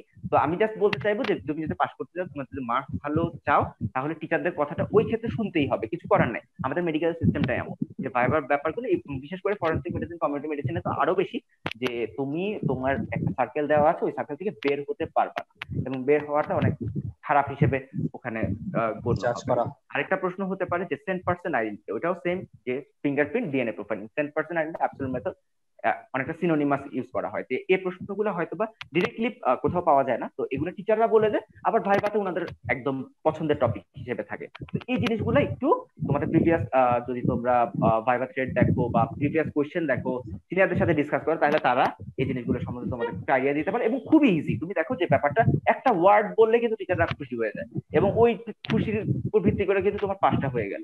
কিন্তু যদি ভুল করো দেখা যায় যে অনেক ঝামেলা আসতে পারে। এবং আরো কিছু ব্যাপার আছে যেমন টিপ, বাইট মার্ক, ট্যাটু মার্ক। তো এই জিনিসগুলা নিয়েও আসলে এগুলা একটু লেস কমন টপিক। তো তোমরা সবগুলা টপিক পড়ার পরে এগুলা একটু জাস্ট রিডিং করে যাবা। ডিফাইন করতে বললে কিভাবে করবা, মেডিকো লিগাল ইম্পর্টেন্স বলতে বললে কিভাবে বলবা, ট্যাটু মার্কের উপর একটা মেডিকো লিগাল একটা স্টোরি টাইপের আছে, একটা কেস আছে অ্যাকচুয়ালি। তো ওই যে শার্কের যে কেস, সিডনি শার্ক, জি, ওই যে কেসটা যদি জিজ্ঞাসা এরকম একটা কেস আছে ফরেনসিকে খুব পপুলার, সেটা জানো কিনা। তারপর আইডেন্টিফিকেশনের কমন, যেটা আমাদের ভারত উপমহাদেশের যে ভাওয়াল সন্ন্যাসীর যে কেসটা, ভাওয়াল সন্ন্যাসীর যে কেসটা, ওই কেসটা হচ্ছে টিচাররা কেন যেন মনে করে এটা খুবই ইম্পর্টেন্ট, খুবই ইম্পর্টেন্ট, যে তোমাকে জিজ্ঞেস করতে পারে যে এইরকম একটা ব্যাপার হয়েছিল, তো সেক্ষেত্রে তুমি কিভাবে আইডেন্টিফাই করেছিল, কি কি হয়েছিল। তো এটা মোটামুটি রেড্ডিতে একটা বক্স করে দেওয়া আছে এই কেস গুলা, তো সেখান থেকে দেখতে পারো। সবচেয়ে বড় কথা, কোনো ফ্রেন্ড যে জানে তার থেকে একটু শুনে নিলে তোমার মনে থাকবে। অবশ্যই এটার উপর একটা মুভিও এসেছে রিসেন্টলি, যদি কেউ ইন্টারেস্টেড হয় সেটাও দেখতে পারো। ওকে, এরপর হচ্ছে আরেকটা জিনিস, হ্যাঁ বাইট মার্ক নিয়ে দেখো, দেখা যাচ্ছে যে বাইট মার্ক জিনিসটা এত পয়েন্ট আইডেন্টিফিকেশন, বাইট মার্কটা পড়লাম না। আমার একটা ভাইবার এক্সপিরিয়েন্স আবার শেয়ার করি, যে টার্মের আরেকটা ভাইবাতে আমাকে এভাবে প্রশ্ন করা হয়েছিল বাইট মার্ক নিয়ে। বাইট মার্ক নিয়ে কিরকম প্রশ্ন ছিল যে স্যার, অবশ্যই এটা আবার কম্প্রিহেন্সিভ টাইপের কোয়েশ্চেন, কারণ যেগুলো মেমোরাইজিং কোয়েশ্চেন ওগুলো আমিও খুব একটা ভালো আনসার করতে পারি না কখন, তো ওগুলো আমি বলছিও না। তো এরকম একটা প্রশ্ন যেটা এভাবে করেছিল যে একটা ইয়াং লেডি তোমার কাছে আসলো, তার ব্রেস্ট এরিয়াতে বাইট মার্ক দেখা গেল, তো তোমার সাসপেক্টটা কি হবে? তো আমরা স্বাভাবিকভাবে যখন রেপ, সেক্সুয়াল ভায়োলেন্স পড়ি, তো আমরা জানি যে ওখানে হচ্ছে অ্যাসল্ট, যে ওই জায়গাগুলোতে medial aspect of the Thai, breast, ওই জায়গাগুলোতে বাইট মার্ক, নেইল মার্ক ওগুলো থাকতে পারে। তো আমরা অবশ্যই সেক্সুয়াল ভায়োলেন্স প্রথমে চিন্তা করে ফেলি, তাই না? যে আমরা এরকম একটা জায়গায় এরকম কিছু হয়েছে, অবশ্যই সেক্সুয়াল ভায়োলেন্স, রেপ। আমার তো যেগুলো পড়ে গেছে ওগুলাই বলার জন্য আসলে মুখিয়ে থাকি। তো ব্যাপারটা আমি প্রথমে এভাবে অ্যাপ্রোচ করেছিলাম যে স্যার এটা নর্মাল হতে পারে, নর্মাল যে মেবি এটা লাভ বাইট হতে পারে, অথবা এটা আমরা সেক্সুয়াল ভায়োলেন্স চিন্তা করতে পারি, অথবা কোনো একটা সেক্সুয়াল ভায়োলেন্স হয়েছে, অ্যাসল্ট হয়েছে, ওইটা চিন্তা করতে পারি। বাট এটা নর্মালি যদি চিন্তা করি তাহলে সেই ক্ষেত্রে এটা একটা লাভ বাইট হতে পারে। যে তো এইরকম টাইপের, তো টিচার অবশ্যই যে জিনিসটা খুশি যে উনিও এটা এক্সপেক্ট করেন না যে এরকম কিছু বলবো, উনিও ওই দিকে বলছেন না এটা অবশ্যই একটা কারেক্ট আনসার। অবশ্যই এটা আবার ডিফার করবে, যে অনেক টিচার হচ্ছে রিজিড, তারা যেটা বলেন ওটাই বলতে হবে। আমি যে স্যারের কাছে এই আনসারটা দিয়েছিলাম ওই স্যার অনেক বেশি ফ্লেক্সিবল, অনেক বেশি উদার ছিলেন, তো আমার আনসার অবশ্যই একসেপ্ট করেছেন। তো এরকম তোমরা আনসার করতে পারো, তবে অবশ্যই মাথা ঠান্ডা রেখে, যে এটা কিন্তু বই এরকম কিছু কোনো প্রশ্ন পাবা না, বা বাইট মার্ক পুরা বই আর তোমাদের অন্য যেসব বই আমরা পড়ি ওগুলো পড়ার পরে দেখা যাবে যে এরকম কোনো কোয়েশ্চেন নেই, ওখানে অনেক কিছু দেওয়া আছে, অনেক বেশি কিছু। কিন্তু দেখা যায় সিম্পল একটা কোয়েশ্চেন হয়তো বা তোমাকে ভাইভাতে জিজ্ঞাসা করা হতে পারে। তো এই প্রশ্নগুলা একটু মাথায় ঠান্ডা রেখে তুমি যদি একটু মোটামুটি কনফিডেন্সের আনসার করো, আমার মনে হয় ভালোই আনসার করতে পারবে। এবং হেয়ারের ব্যাপারটা আমি বললাম যে এরপর ফিঙ্গারপ্রিন্টের ক্ষেত্রে ফিঙ্গারপ্রিন্টের যে টাইপস গুলো আছে ওই টাইপস গুলা কমনলি আসে এবং পার্সেন্টেজ সহ আমাদেরকে রিটার্নে লিখতে হয়। এবং কেউ যদি পারো যে ফিগার অ্যাড করে দিতে পারো, ফিগার অ্যাড করে দিতে পারলে ভালো মার্কস পাবা। তবে ওই এটা খুব কমন কোয়েশ্চেন যে আসেই। এবং ওই একই কথা যে ফরেনসিক মেডিসিনে খুব একটা কোয়েশ্চেন নিউ আসে না, পুরোনো কোয়েশ্চেন গুলাই বারবার আসে। এরপর ডেথের যে চ্যাপ্টারটা আছে, ডেথের যে চ্যাপ্টার তোমাদের একটা প্রবলেম ছিল হয়তো ব্রেইন ডেথের ক্রাইটেরিয়া, ওই কোয়েশ্চেন গুলা আমরা পড়ে যাই কিন্তু ভাইভাতে এতটা বদার হওয়ার কিছু নাই যে তোমাকে ওগুলা ধরবে। যে ওগুলা দেখা যায় যে 100 জনে একজন ওই প্রশ্নগুলা ফেস করে, যে ক্রাইটেরিয়া গুলো আছে হার্ভার্ড ক্রাইটেরিয়া এবং আদার ক্রাইটেরিয়া। তোমরা দেখে যাও যে ওই প্রশ্ন ক্রাইটেরিয়া গুলা যদি তোমাকে বলা হয়, যাদের আল্লাহর রহমতে অনেক ভালো মেমোরাইজিং ক্যাপাবিলিটি, ওরকম একটা ক্রাইটেরিয়ার এত বিশাল পয়েন্ট বলতে পারলে আলহামদুলিল্লাহ অনেক ভালো, তাকে আমি স্যালুট জানাতে চাই। কিন্তু আমার কাছে এই জিনিসটা কোনোভাবে পসিবল ছিল না, টু বি ভেরি অনেস্ট। আমি অনার্স পেয়েছি এর মানে এই না যে আমি এগুলা খুব ভালো ভাইভা বোর্ডে অ্যাটেন্ড করেছি। এই জিনিসগুলোতে আমারও প্রবলেম ছিল, আমি আইডিয়া নিয়ে গিয়েছিলাম হার্ভার্ড ক্রাইটেরিয়া বা হচ্ছে ফিলাডেলফিয়া ক্রাইটেরিয়া গুলা কি, এগুলো কিভাবে আসলো এবং এগুলো অ্যাকচুয়ালি কি ডিফাইন করতে চায়। এই জিনিসগুলো আমাকে যদি জিজ্ঞাসা করা হতো আমি মোটামুটি আমার মতো করে একটু গুছিয়ে আনসার করতে পারতাম। কিন্তু হুবহু যদি কেউ আমাকে পরীক্ষার হলেও বলতো যে তুমি মুখস্থ পয়েন্ট 6টা দেওয়া আছে বলো, আমি আসলে ওই পারতাম না। যে ব্যাপারটা খুবই, যদি অনেস্টলি বলি, যে এই ব্যাপারগুলো আসলে মেমোরাইজিং করাটা একটু কষ্ট। এবং যারা মেমোরাইজিং করতে পারো না এবং খুব হতাশায় ভুগতো যে এগুলো না করলে মনে হয় ফেল হয়ে যাবে, আমি তাদেরকে এতটুকু অ্যাসিওর করতে চাই দরকার নেই। আমার নিজেরও ওই জিনিস আমি ফেস করে নাই, কোনো পরীক্ষায় পড়ে গিয়েছিলাম কিন্তু ফেস করে নি। এবং আশা করি এটা কখনোই পাস ফেল ডিটারমাইন করবে না। তোমাকে কোনো টিচার এটা প্রথমে জিজ্ঞাসা করবে না, তোমাকে অনেক প্রশ্ন করার পর হয়তোবা যারা হয়তোবা দেখা যায় যে টিউতে ফার্স্ট সেকেন্ড থার্ড হবে, ওই লেভেলে গিয়ে হয়তোবা 90, 95, 99 নাম্বার যাদেরকে দিচ্ছে তাদেরকে ইয়া করতে পারে। এবং তারা যদি ভালো মতো অ্যাটেন্ড করতে পারে অবশ্যই একটা অনেক ভালো মার্ক ক্যারি করতে পারে। জানো যে ব্যাপারগুলা হচ্ছে যারা আমাদের যে ফ্রেন্ডরা অনেক ভালো মার্কস পায় তারা এই ধরনের প্রশ্ন ফেস করে এবং তারা ভালোই আনসার করে আসতে পারে। তো নর্মালি আমি বলবো যে না পড়ার জন্য কাউকে এনকারেজ করবো না, অবশ্যই তোমরা যে সিলেক্টিভ হও, যে ফরেনসিক মেডিসিনের প্রিপারেশনটাকে যদি তুমি ইজি করতে চাও, যে জিনিসগুলা মাস্ট টু নো ওগুলা পড়ে ফেলো। ওগুলা পড়ার পরে তুমি তোমাকে নিজেকে প্রশ্ন করো যে আমি কি এর চেয়ে বেশি লোড নেওয়া আমার পক্ষে পসিবল। যদি আপনার ইয়েস হয় তুমি অ্যাটেম্প্ট করো, আদারওয়াইজ আমার মনে হয় তুমি স্কিপ করে যেতে পারো। যে ওই জিনিসগুলো দিয়ে তোমার পাস ফেল ডিটারমাইন হবে না, অ্যাটলিস্ট প্রফে। কারণ টার্মে হয়তো বা স্যাররা ইচ্ছা মতো প্রশ্ন করেন কিন্তু প্রফে একটা ক্রাইটেরিয়া মেনটেন করা হয়। তোমার ওখানে বোর্ড কোশ্চেন থাকবে, উইপন্স থাকবে, উইপনে তুমি যদি ক্রাইটেরিয়া ওখানে কি কি উন্স হবে ওটা বলতে না পারো, ক্রাইটেরিয়া না বলতে পারো, মেডিকেল ইম্পর্টেন্ট, তাহলে ওখানে তোমার পাস ফেল নিয়ে রানি হবে। তখন এই হার্ভার্ড ক্রাইটেরিয়া তো অনেক দূরের জিনিস। ঠিক আছে, তো এটা পড়তে পারলে আলহামদুলিল্লাহ। যে এই চ্যাপ্টারের টপিক গুলো আমি খুব একটা কোয়েশ্চেন করতে দেখি নাই আমাদের, তবু অবশ্যই পড়ে যাবে, একদম বাদ দেওয়া যাবে না। ডায়াগনোসিস অফ ডেথটা ইম্পর্টেন্ট, যা ডায়াগনোসিস অফ ডেথটা কিভাবে আমরা ডিক্লেয়ার করি। তো এই জিনিসগুলা যে জানো যে বেড টাইম ইসিজিটা হচ্ছে মোস্ট রিলায়েবল। আমরা আদার্স অনেকগুলা করি কিন্তু একটা যদি বলতে তাহলে বেড টাইম ইসিজি করতে হবে, এটা বলতে হবে। এবং সাডেন ডেথটা রিটেনের জন্য খুবই একটা common question, sudden death, causes of sudden death. এবং এক্ষেত্রে ভাইভাতে যদি তোমাকে সাডেন ডেথ জিজ্ঞাসা করা হয়, তোমাকে মোস্ট কমন কোনটা জিজ্ঞাসা করবে। ঠিক আছে, তুমি খুব ভালো সাডেন ডেথ বলেছো, কজেস বলো। তো কজেস বলে যাদের আল্লাহর রহমতে মেমোরাইজিং ক্যাপাবিলিটি অনেক ভালো, তারা সব বলা শুরু করে, তাদেরকে তখন থামিয়ে দিয়ে এটা বলা হয় যে কমন কজ বলো। তো যারা পুরা সবকিছু ভাইভা বোর্ডে মনে রাখতে পারবা না বলে মনে হচ্ছে, তারা অ্যাটলিস্ট মেক শিওর যে commonest cause of sudden death কোনটা জেনে যাই, তাহলে দেখবে যে ইজি হয়ে যাবে ব্যাপারটা। ডেথ সার্টিফিকেট, ডেথ সার্টিফিকেট কোন procedure of issuing death certificate, এটা তোমাদের তোমরা বলেছিলে যে অস্পির ব্যাপারটা নিয়ে ডিসক্রাইব করতে, এটা কিন্তু একটা অস্পিতেও আসে যে পার্টস গুলা কি কি, একটা ডেথ সার্টিফিকেটের পার্টস গুলো একটা অস্পির কোয়েশ্চেন। তো ডেথ সার্টিফিকেট ইস্যু কখন করবা, পার্টস গুলা কি কি, ডেথ সার্টিফিকেটের ক্ষেত্রে এই ব্যাপারগুলা তোমাদের অস্পি যেটা হচ্ছে প্র্যাকটিক্যাল সেকশনের পরে ওইটা এবং তোমার ভাইবা বোর্ডে কাজে লাগবে।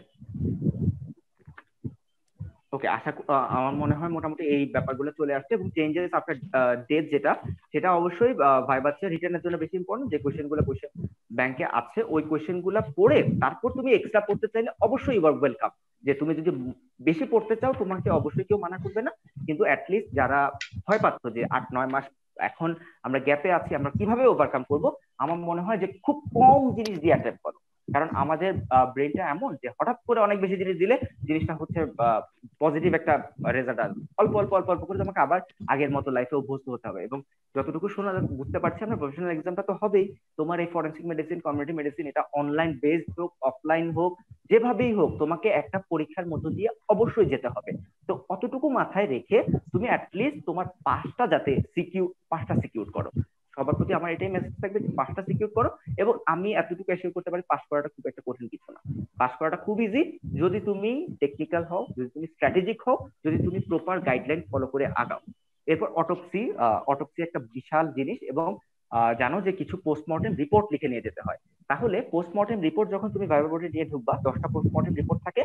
প্রথম কোয়েশ্চেনটা স্যাররা করে যে পোস্টমর্টেম রিপোর্ট নিয়ে এসেছো, ভালো কথা। পোস্টমর্টেম রিপোর্টটা তুমি কি পোস্টমর্টেম দেখেছো? তাহলে এখন স্টুডেন্টরা হয়তো বা দেখা যায় অনেকে দেখে নাই, তো তারা ঘাবড়ে যায়। তো আমার মনে হয় যে ওই ক্ষেত্রে যদি তোমরা নাও দেখো, অ্যাটলিস্ট 15-20টা বলে আবার ভুল হবে, কারণ ধরো প্রাইভেট মেডিকেল কলেজগুলো বা বাইরের মেডিকেল কলেজ যাদের নিজস্ব মর্চুয়ারি নেই, তারা কিছু সিলেক্টেড ডেতে অন্য আরেকটা মেডিকেল কলেজে এসে তোমরা দেখো, তোমরা জেনে নাও তোমাদের ব্যাচ কয়দিন দেখতে গেছে। তো ওই হিসাবে তুমি আনসারটা দাও। এখন তুমি বললা 50 ডেজ, যে আমি 50 দিন দেখতে গেছি। এরপর টিচার তো জানে যে তোমার মেডিকেলে তো মর্চুয়ারি নেই। ঠিক আছে বাবা, তুমি কোথায় দেখেছো? তুমি কি ইউটিউবে ভিডিও দেখো? যে কিভাবে তুমি দেখেছো? তো তখন এবার বাজে একটা ইমপ্রেশন হয়ে যায়।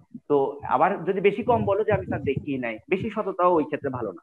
মোটামুটি তোমাকে একটা আনসার করতে হবে। এবং এটা কমন কোয়েশ্চেন, সবাইকে বলতে কয়টা দেখেছো। আমরা হলে নর্মালি আমরা বলি যে 10-15টা দেখেছি। যে কি কি দেখেছো এবার প্রশ্ন কর। কি কি দেখেছো বলতে কি কি দেখেছো এই প্রশ্নটা করার মানে হচ্ছে টিচার ওই বিষয়গুলো থেকে তোমাকে জানতে চাইবে। তাইলে তুমি একটা কঠিন জিনিস দেখেছো, খুব থ্রিলিং একটা কেস দেখেছো, যেমন সাপোজ চকবাজার এরিয়াতে যখন একটা বার্নের ইনসিডেন্ট হলো, ফায়ার অ্যাক্সিডেন্ট হলো, তো এটা একটা ম্যাস ক্যাজুয়ালিটি ছিল। তো সব পেশেন্ট গুলা, ডেড বডি গুলো ঢাকা মেডিকেল কলেজে এসেছিল, ঢাকা মেডিকেল কলেজ মর্চুয়ারি। তো অনেকেই যারা আমাদের তখন ফরেনসিক মেডিসিন পড়ছিল বা ফরেনসিক মেডিসিন, তারা উৎসাহের বশত গিয়েছে, যে ওই জায়গায় গিয়েছে অনেক পেশেন্ট দেখে। তুমি প্রথমে যে আমি একটা ম্যাস ক্যাজুয়ালিটি দেখেছি, চকবাজার ট্র্যাজেডি আমি দেখেছি, অনেক পেশেন্ট দেখেছি, এবার তাহলে তো পড়ে গেলা বিপদে। তো ওই রকম বড় জিনিসের মধ্যে যেটা তুমি অ্যাটেম্প করতে পারবা না, ওখানে অনেক কঠিন কোয়েশ্চেন হতে পারে। তাহলে তুমি ভাইবা বোর্ডের ব্যাপারগুলো কিন্তু কিছু ক্ষেত্রে একটা নির্দিষ্ট এক্সটেন্ট পর্যন্ত আমরা কন্ট্রোল করতে পারি, যদি তুমি রাইট ডিরেকশনে টিচারকে ডিরেকশনটা দাও। তুমি উল্টা পাল্টা এরকম একটা মুখ দিয়ে বের করার সাথে সাথে তো টিচার বোর্ডের উপর কোয়েশ্চেন করা শুরু করবে, এবং তোমার অবস্থা অবশ্যই সেখানে পারলে তো আলহামদুলিল্লাহ, যে তুমি তো কনফিডেন্ট হও আমি সব করে গেছি ওই রিলেটেড। তাহলে এরপরে হচ্ছে যে কারা কারা এসেছিল, মানে অনেক ধরনের প্রশ্ন হতে পারে। আমি তো বেস্ট হয় তুমি, হ্যাঁ আমি দেখো না দেখো, আমি স্যার হ্যাঙ্গিং এর কেস দেখেছি। আর কি কি দেখেছো? আমি স্ট্র্যাঙ্গুলেশন দেখেছি। আর কি কি দেখেছো? আরো কমন যেগুলো আমরা নর্ম সবসময় লিখি, আমি স্যার ড্রাউনিং দেখেছি। ড্রাউনিং। এখন এবার প্রশ্ন করবে, আচ্ছা ঠিক আছে বাবা, তুমি তো হ্যাঙ্গিং দেখেছো এবং হ্যাঙ্গিং এর রিপোর্ট লিখেছো, তুমি ওপিনিয়নটা আমাকে বলো তো, একটা সুইসাইডাল হ্যাঙ্গিং এর ক্ষেত্রে অপিনিয়নটা কিরকম হবে? তুমি ওই অপিনিয়নটা আরেকটা মাস শুনো। আর দেখা যায় যে এত পড়ালেখা করলো, পোস্টমর্টেম রিপোর্ট গুলা এমনি নিয়েই দৌড় দিল, যে কি লিখেছে ওখানে, কি কেস আছে, ওই পোস্টমর্টেম রিপোর্টটা কি লিখলো, তারা ম্যাক্সিমাম স্টুডেন্ট হয়তো বা দেখলোই না। এটা হতে পারে, এটা খুব স্বাভাবিক যে তখন অনেক বেশি স্ট্রেস থাকে। দেখা যায় যে আমি বই বা এই জিনিসগুলো পড়ার মধ্যে এতটাই ব্যস্ত থাকা হয় যে ওইখানকার অপিনিয়নটা পড়ে যায় না। তো যখন ওই ব্যাপারটা ওইটা তোমাকে জিজ্ঞাসা করা হলো যে রিপোর্টটা তুমি বলো, যে রিপোর্টটা রিপোর্টের অপিনিয়নটা তুমি বলো। অপিনিয়নটা দেখা যাবে যে 3 লাইনে আমরা কিন্তু 6-7টা অপিনিয়ন পড়ে মুখস্থ করে যেতে হয়, এবং ইজি কিন্তু খুব, তুমি যদি জানো। এবং অবশ্যই সেটা কারেক্ট করে নিবা তোমার ব্যাচ টিচার, তোমার সংশ্লিষ্ট মেডিকেল কলেজের টিচারকে দিয়ে সেটা কারেক্ট করে নেওয়ার পর তুমি সেটা বলো, তোমার ইমপ্রেশনটা অনেক ভালো হয়ে যাবে। ঠিক আছে, তুমি তার মানে পারছো। এখন তুমি কি গেছো আদৌ, নাকি মিথ্যা কথা বলছো, নাকি যখন পুরা ব্যাচ মর্চুরিতে গেছে তুমি বাং করে চলে গেছো, ওইসব কিছু চিন্তা করবে না। তুমি জাস্ট এভাবে যদি ফ্লুয়েন্ট থাকো তাহলে বেশি কিছু করবে না। এরপর তোমার হ্যাঙ্গিং এ চলে যাবে। তাহলে আরেকটা জিনিস ভায়োলেন্ট অ্যাসপেক্টাল ডেথ এর মধ্যে চলে আসলাম আমরা, যে পোস্টমর্টেম রিপোর্টে যখন তোমার হ্যাঙ্গিং বলবা, ভায়োলেন্ট অ্যাসপেক্টাল ডেথ থেকে হ্যাঙ্গিং রিলেটেড ডিটেলস জিজ্ঞাসা করবে, যে এটা সুইসাইডাল কেন, কোন ক্ষেত্রে, তারপর ওখানে সেক্সুয়াল হ্যাঁ সেক্সুয়াল অ্যাসপেক্সিয়া একটা টপিক আছে, যে ওই সেক্সুয়াল অ্যাসপেক্সিয়ার ব্যাপারগুলো জিজ্ঞাসা করতে পারে, যে এরকম কিছু কিছু শুনেছো কিনা। হ্যাঁ স্যার এরকম হতে পারে। যে মেইনলি হচ্ছে যে ডিফাইন হ্যাঙ্গিং, ফার্স্ট কোয়েশ্চেন ওই একই রকম ওয়েতে আগাবে, যে তোমার হ্যাঙ্গিং বলছো, টিচারেরও পছন্দ হলো হ্যাঙ্গিং, ডিফাইন হ্যাঙ্গিং। তুমি হ্যাঙ্গিংটা ডিফাইন করতে পারলে অনেক ভালো ইমপ্রেশন, এরপর অনেক সুন্দর সুন্দর কোয়েশ্চেন তুমি ইনভাইট করতে পারবা। কিন্তু হ্যাঙ্গিং এর ডেফিনেশন না পারলে দেখা যায় গেল যে তুচ্ছ তাচ্ছিল্য করে হ্যাঁ, এরপর হ্যাঙ্গিং, স্ট্র্যাঙ্গুলেশন, ড্রাউনিং, তিনোটা কিন্তু ভায়োলেন্ট স্পেশাল ডেথের মধ্যে আসছে। এবং ওই ক্ষেত্রে দেখবা যে কোয়েশ্চেন গুলা খুব সুন্দর করে সাজানো, যে এটার পরে এটা, এটার পরে এটা, এটার পরে তোমরা যদি সিকোয়েন্সিয়ালি ডেফিনিশন, তারপর টাইপস, এবং কিভাবে বুঝবো, পোস্টমর্টেম ফাইন্ডিংস কি। তুমি যে এই যে বললা আমি পোস্টমর্টেম দেখেছি, তার মানে বলবে যে তুমি কি কি দেখেছো বলো, এক্সটার্নাল ফাইন্ডিং কি কি ছিল, বডিটা ওপেন করার পর ইন্টারনাল ফাইন্ডিং কি কি ছিল। টিচারের কোশ্চেন এরকম হবে। এবং স্টুডেন্ট যার কনফিডেন্স কম, সে যে দেখে নাই, সে মিথ্যা কথা বলছিল যে আমি 10-15টা দেখেছি, সে তখন চিন্তায় পড়ে যায় আসলে তো কিছুই দেখি নাই, এখন ভুলভাল কি বলবো, মানে মুখ থেকে তখন কথা বের। অতটা চিন্তা কিছুই নাই, তুমি জিনিসগুলা অ্যাকচুয়ালি আগে থেকে প্রিপেয়ার করে যেতে পারবা। এবং ভাইবা বোর্ডে ব্যাপারটা অনেকটা হচ্ছে কাইন্ড অফ অ্যাক্টিং। তুমি কনফিডেন্স থাকো, তোমার অ্যাটিটিউডটা পজিটিভ থাকলে টিচাররা অবশ্যই সেক্ষেত্রে তোমাকে আটকাতে পারবেন। ঠিক আছে? এবং আমরা এটা কখনোই বলবো না যে আমরা সব জেনে সব পড়ে একদম সব ডিটেলস পড়ে কখনো ভাইবা বোর্ডে যাওয়া পসিবল না। এবং আমাদের টিচাররাও পরীক্ষা দিয়ে এসেছেন, তারাও জানেন খুব ভালো করে তুমি নার্ভাস হবা, তুমি স্বাভাবিকভাবে তুমি তোমার হাত কাঁপবে, তুমি কথা বলতে পারবা না, তুমি সহজ জিনিস ভুল করবা, কিন্তু সেই সাথেও তোমাকে একটা নির্দিষ্ট এক্সটেন্ট পর্যন্ত তোমাকে মার্কস তোলার জন্য তো আনসার করে আসতে হবে, তাই না?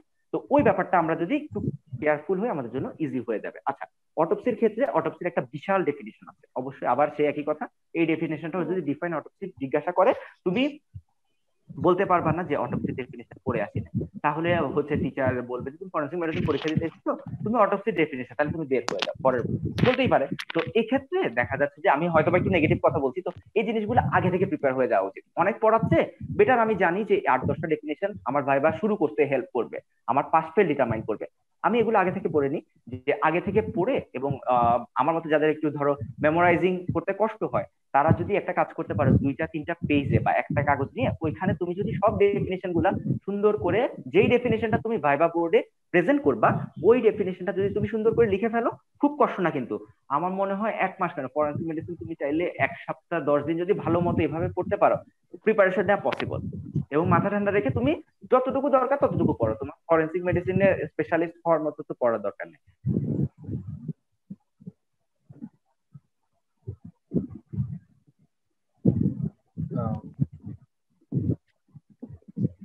দর্শকবৃন্দ, আমরা একবার কারিগরি ত্রুটির কারণে একটু সমস্যা অথবা হচ্ছে।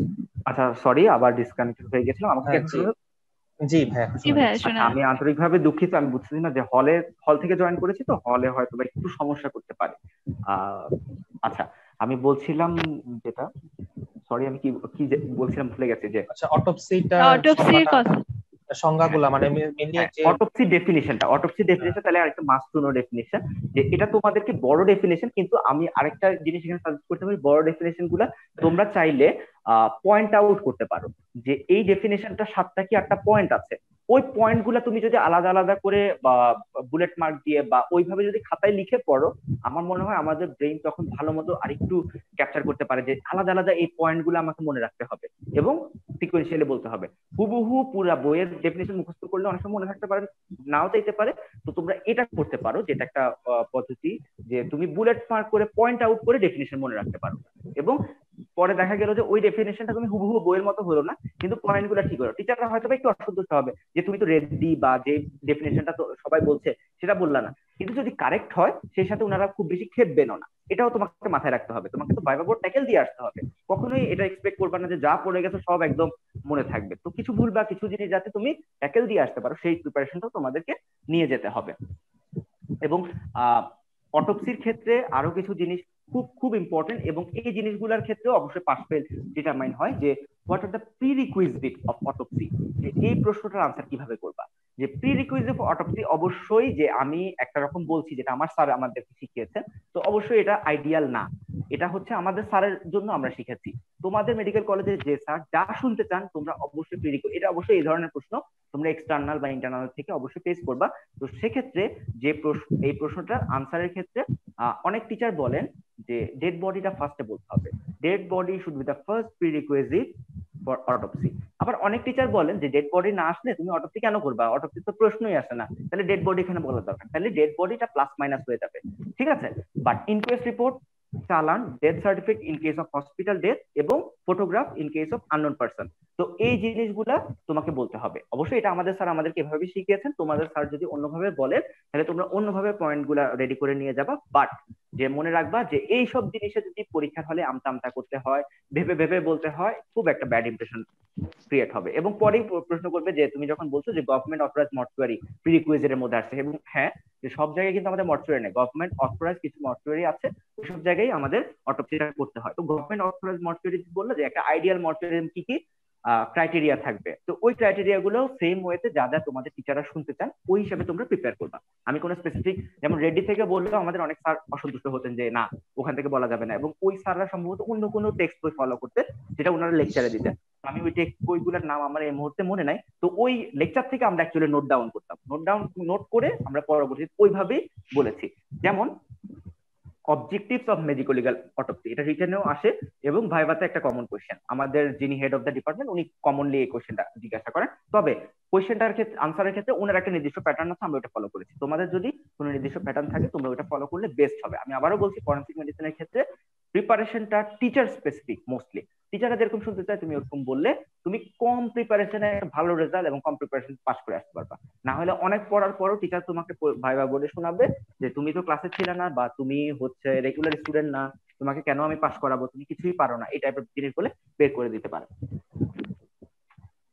ওকে, তো সেক্ষেত্রে হচ্ছে আর ইনসিশন আর একটা কমন কোয়েশ্চেন, যে আমরা নর্মালি যখন একটা অটোপসি বা বডি ক্যাভিটি যখন ওপেন করব তখন কি কি ইনসিশন দিই, যে এটাও বিভিন্ন বইগুলোতে বিভিন্ন ভাবে লেখা আছে। অনেক জায়গায় যেমন রেডিতে এভাবে লেখা আছে যে incision to open thoracic abdominal cavity.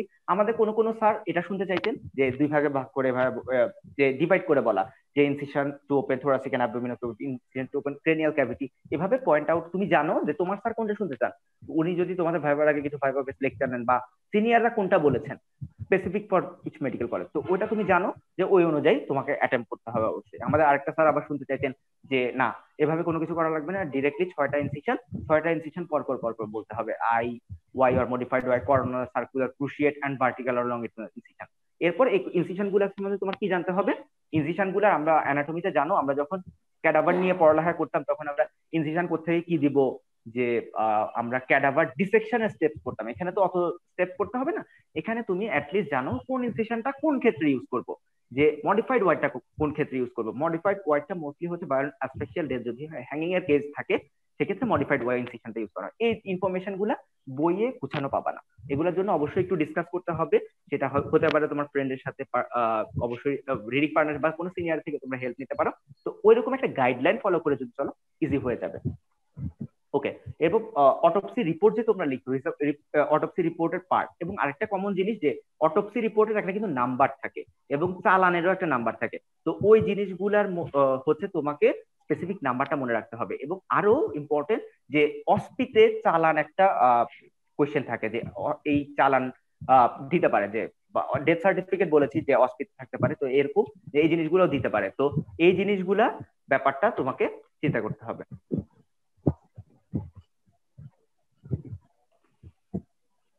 আচ্ছা ভাইয়া, অনেকটা হ্যাঁ অনেক কিছুই আসলে বলা হলো। তবে যেটা আসলে আমি এখন একটু পয়েন্ট আউট করতে চাচ্ছি, যে আমাদের ম্যাক্সিমাম মেডিকেল কলেজে এই সেশনে যে সমস্যাটা, যে অনেক মেডিকেলে দেখা গেছে যে স্পেশালি আমি আমার মেডিকেলের কথা যদি বলি, টার্ম পরীক্ষাটা হয়ে রেজাল্ট দেওয়ার পরই লকডাউনটা শুরু হলো। বা আমি ঢাকা মেডিকেলের ফ্রেন্ডের কাছে জেনেছি যে ওদের সেকেন্ড টার্ম পরীক্ষা ঠিকমতো কমপ্লিট হতে পারেনি। তো সেটা যেখানে দেখা গেছে যে আমাদের যে অস্পি যে পরীক্ষাটা হবে পার্টিকুলারলি এই অংশটা, এটা আসলে কিরকম স্টেশন গুলো সাজানো হয়, স্টেশনে কমনলি কি থাকে, বা মানে অ্যানাটমিতে যেমন আমাদের কিছু জিনিস আমরা দেখতাম যে হ্যাঁ কিছু বোনস থাকে, কিছু ভিসেরা থাকে, কিছু স্লাইড থাকে।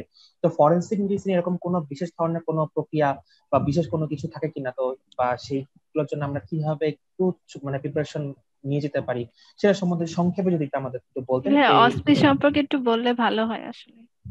আচ্ছা, ধন্যবাদ। তাহলে প্র্যাকটিক্যালে অসপি একটা বিশাল পার্ট আছে। অবশ্যই অসপিতে অবশ্যই ভালো মার্কস ক্যারি করাটা খুব ইজিও, কারণ অসপি কোয়েশ্চেন গুলো আসলে আমরা আগেই মোটামুটি সব মেডিকেল কলেজ থেকে দিয়ে দেওয়া হয়, যে এই 40 কোয়েশ্চেন আছে, এগুলো প্রিপেয়ার করে আসলে এখান থেকে তুমি অসপি কমন পাবে, এরকম ব্যাপারটা থাকে সব জায়গায়। তো সেক্ষেত্রে তোমরা প্রথম কাজ হবে তোমার মেডিকেল কলেজের অসপি কোয়েশ্চেন গুলো কালেক্ট করা। হ্যাঁ, তো আমি যেটা তোমাদেরকে আইডিয়া দিতে পারি যে অস্পি কোশ্চেন গুলো কিরকম হয়, চিন্তা কোনো কারণে অ্যানাটমিতে যেমন ভিসারা বেস কোশ্চেন হতো বা বোনস নিয়ে কোশ্চেন হতো, এখানেও সেম। এখানে উইপন্স থাকবে, কিছু কিছু পয়জন থাকবে। একটা উইপন দিয়ে ফর এক্সাম্পল যে থাকলো কিচেন নাইফ, যে কিচেন নাইফ টেবিলে দেওয়া আছে ফার্স্ট, এবং একটা অস্পিক 3 থেকে 4টা পার্ট থাকতে পারে। First question maybe identify this weapon, যে এটাকে আইডেন্টিফাই দিস বলে তোমাকে অবশ্যই ডেসক্রাইব করতে হবে, যে আমরা যে ডেসক্রিপশন হাতে নিয়ে বলা রাখি কি ওটা ওখানে লিখতে হবে ফার্স্ট কোয়েশ্চেন। সেকেন্ড কোয়েশ্চেন ওই একই জিনিস যেটা আমরা ভাইবার জন্য পড়বো, যে এটা দিয়ে কি কি ইনজুরি করা, কি ওন করা পসিবল, সেটা হতে পারে সেকেন্ড কোয়েশ্চেন। এরপর থার্ড কোয়েশ্চেন একটা থিওরিটিক্যাল কোয়েশ্চেন থাকে, যেমন maybe difference between suicidal and homicidal cut throat on the difference লিখো, যে ওইটা তো তো কোশ্চেনের অ্যাকচুয়াল মার্কসটা ভ্যারি করে, তো আমার ঠিক মনে নাই কত কত থাকে, এরকম আসতে পারে। তারপর আরেকটা যদি এক্সাম্পল দিয়ে ব্লেড থাকতে পারে, যে আইডেন্টিফাই দিস, তারপর কি কি ইনজুরি হতে পারে, তারপর ব্লেড দিয়ে ওখানে সাপোজ দিল, ওটা দিয়ে তোমার inside zone, characteristics of inside zone, ঠিক আছে। তারপর ধরো ড্যাগার দিল, ড্যাগার দিয়ে ওখানে থাকলো সেম প্রথম দুইটা কোয়েশ্চেন সেম, আইডেন্টিফাই দিস, ওখানে তোমার আইডেন্টিফিকেশন পয়েন্টটা লিখতে হবে, যেটা আমরা ভিসারা ধরে বলি, যেটা আমরা উইপন ধরে, এক্ষেত্রে ফরেনসিক মেডিসিনে উইপন ধরে বলছি, ওইটাই লিখতে হবে পুরোটা। ওইটা লেখার পরে তোমাদের প্রশ্ন থাকতে পারে যে অবশ্যই, যে এটা খুব কমনলি থাকে, যে এই উইপনটা দিয়ে কি কি উইন্স হবে। সেকেন্ড কোয়েশ্চেন থার্ড কোয়েশ্চেনটা ভ্যারি করে, যেটা থিওরিটিক্যাল কোয়েশ্চেন হয় মোস্টলি, যে এটা দিয়ে তো ইনসাইড জোন হবে, ইনসাইড জোন ক্যারেক্টারিস্টিক্স লিখো। তারপর হয়তো বা আসতে পারে inside blue wound and inside looking উন্ডের ডিফারেন্স লিখো, এরকম। তারপর ধরো একটা দা থাকে, তাই না, তো ওই দা থেকে প্রশ্ন দিতে পারে যে চপ উন্ডের ক্যারেক্টারিস্টিক্স লিখো। তো এরকম যে রিলেটেড থাকবে এমন কোনো কথা নেই, যে থার্ড অর ফোর্থ কোয়েশ্চেন গুলা মেবি তোমার হচ্ছে একটু থিওরিটিক্যাল থাকে, যে sites of conceal puncture wound, conceal puncture wound করা যেতে পারে তোমার আলপিন দিয়ে, ওইটার ক্ষেত্রে সাইটস কি হতে পারে, এই টাইপের জিনিসপত্রগুলা হতে পারে। তার মানে এই জিনিস প্রশ্নগুলো তুমি আগে জেনে নাও, এবং দেখো এগুলা কিন্তু ভাইবার রিটেনের সাথে একদম কোইনসাইড করে যাচ্ছে, তো নতুন কোনো কিছু না, একদম ইজি। তো পয়জনের ক্ষেত্রে সেম, পয়জনের একটা বটল থাকবে, আইডেন্টিফাই করবা, আইডেন্টিফাই করার পর পয়জনের ক্ষেত্রে অ্যাকচুয়ালি একটু বড় হয়ে যায় প্রশ্নগুলো, কারণ ওখানে ম্যাক্সিমাম অনেক সময় দেখা যায় যে এই পয়জনটা মেকানিজম অফ অ্যাকশন দিতে পারে, অথবা মোস্টলি যেটা দেয় এটা ম্যানেজমেন্ট কিভাবে করবো, তো ওই ক্ষেত্রে বা হচ্ছে post-mortem findings of that poisoning, ওই পয়জনের পোস্টমর্টম ফাইন্ডিংস কি এরকম দিতে পারে। তাহলে অস্পি কোয়েশ্চেন গুলো তুমি চিন্তা করতে পারো যে মোস্টলি তোমার উইপন পয়জন থেকে আসবে, এবং একটা ডেথ সার্টিফিকেট থেকে হতে পারে, একটা চালান দিয়ে করতে পারে, যে চালানটা থাকলো যে আইডেন্টিফাই দিস, এটা চালান, কেন চালান বললাম সেটা তুমি identification point শিখলা।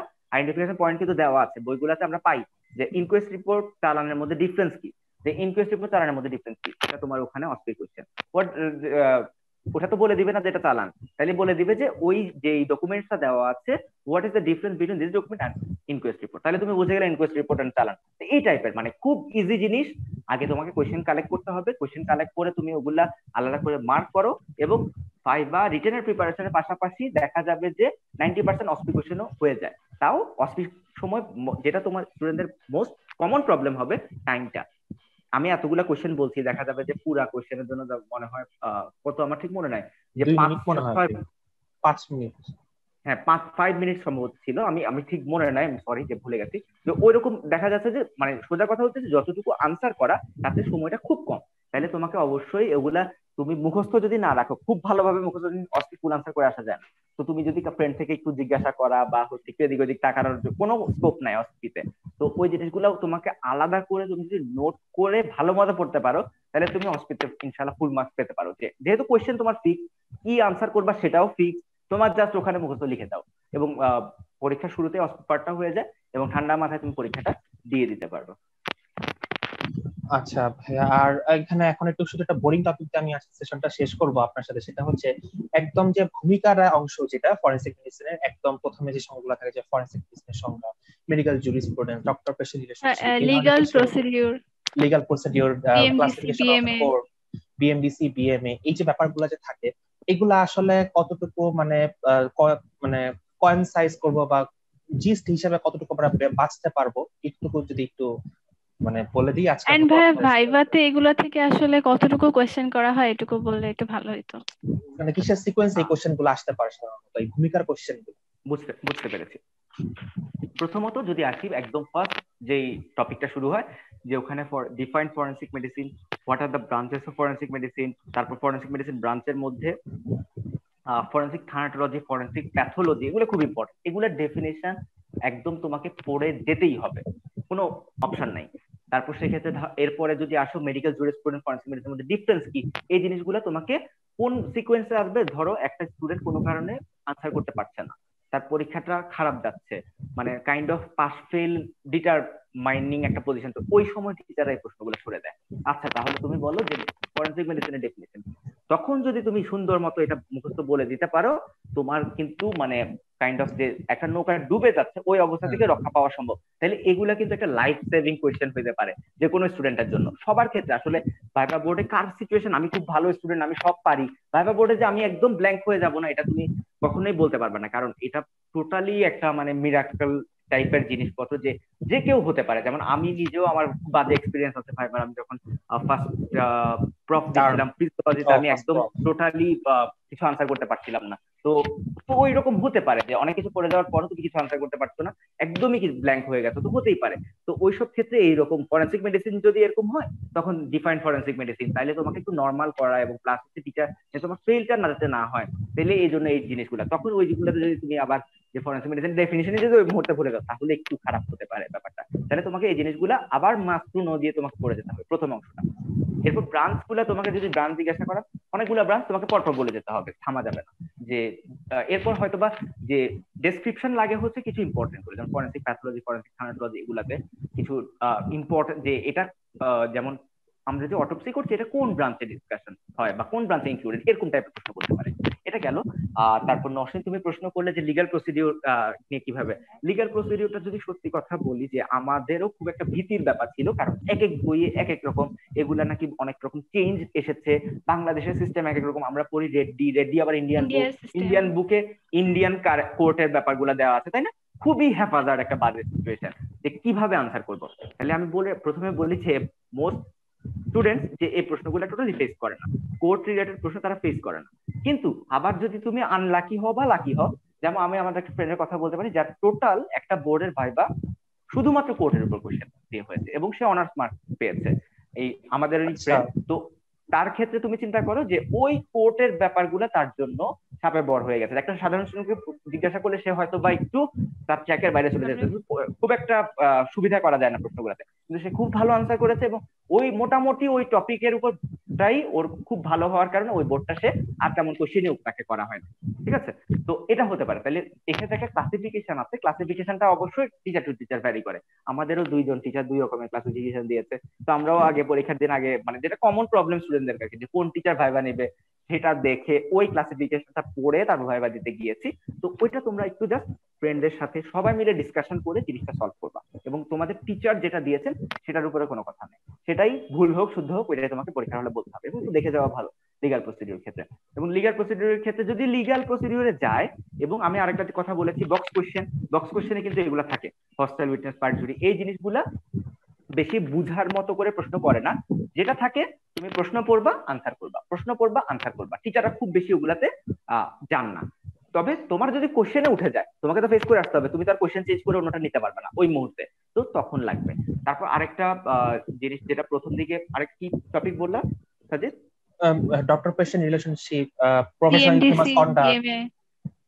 Famous conduct, BMDC BMA, এই ব্যাপারগুলো। ধন্যবাদ।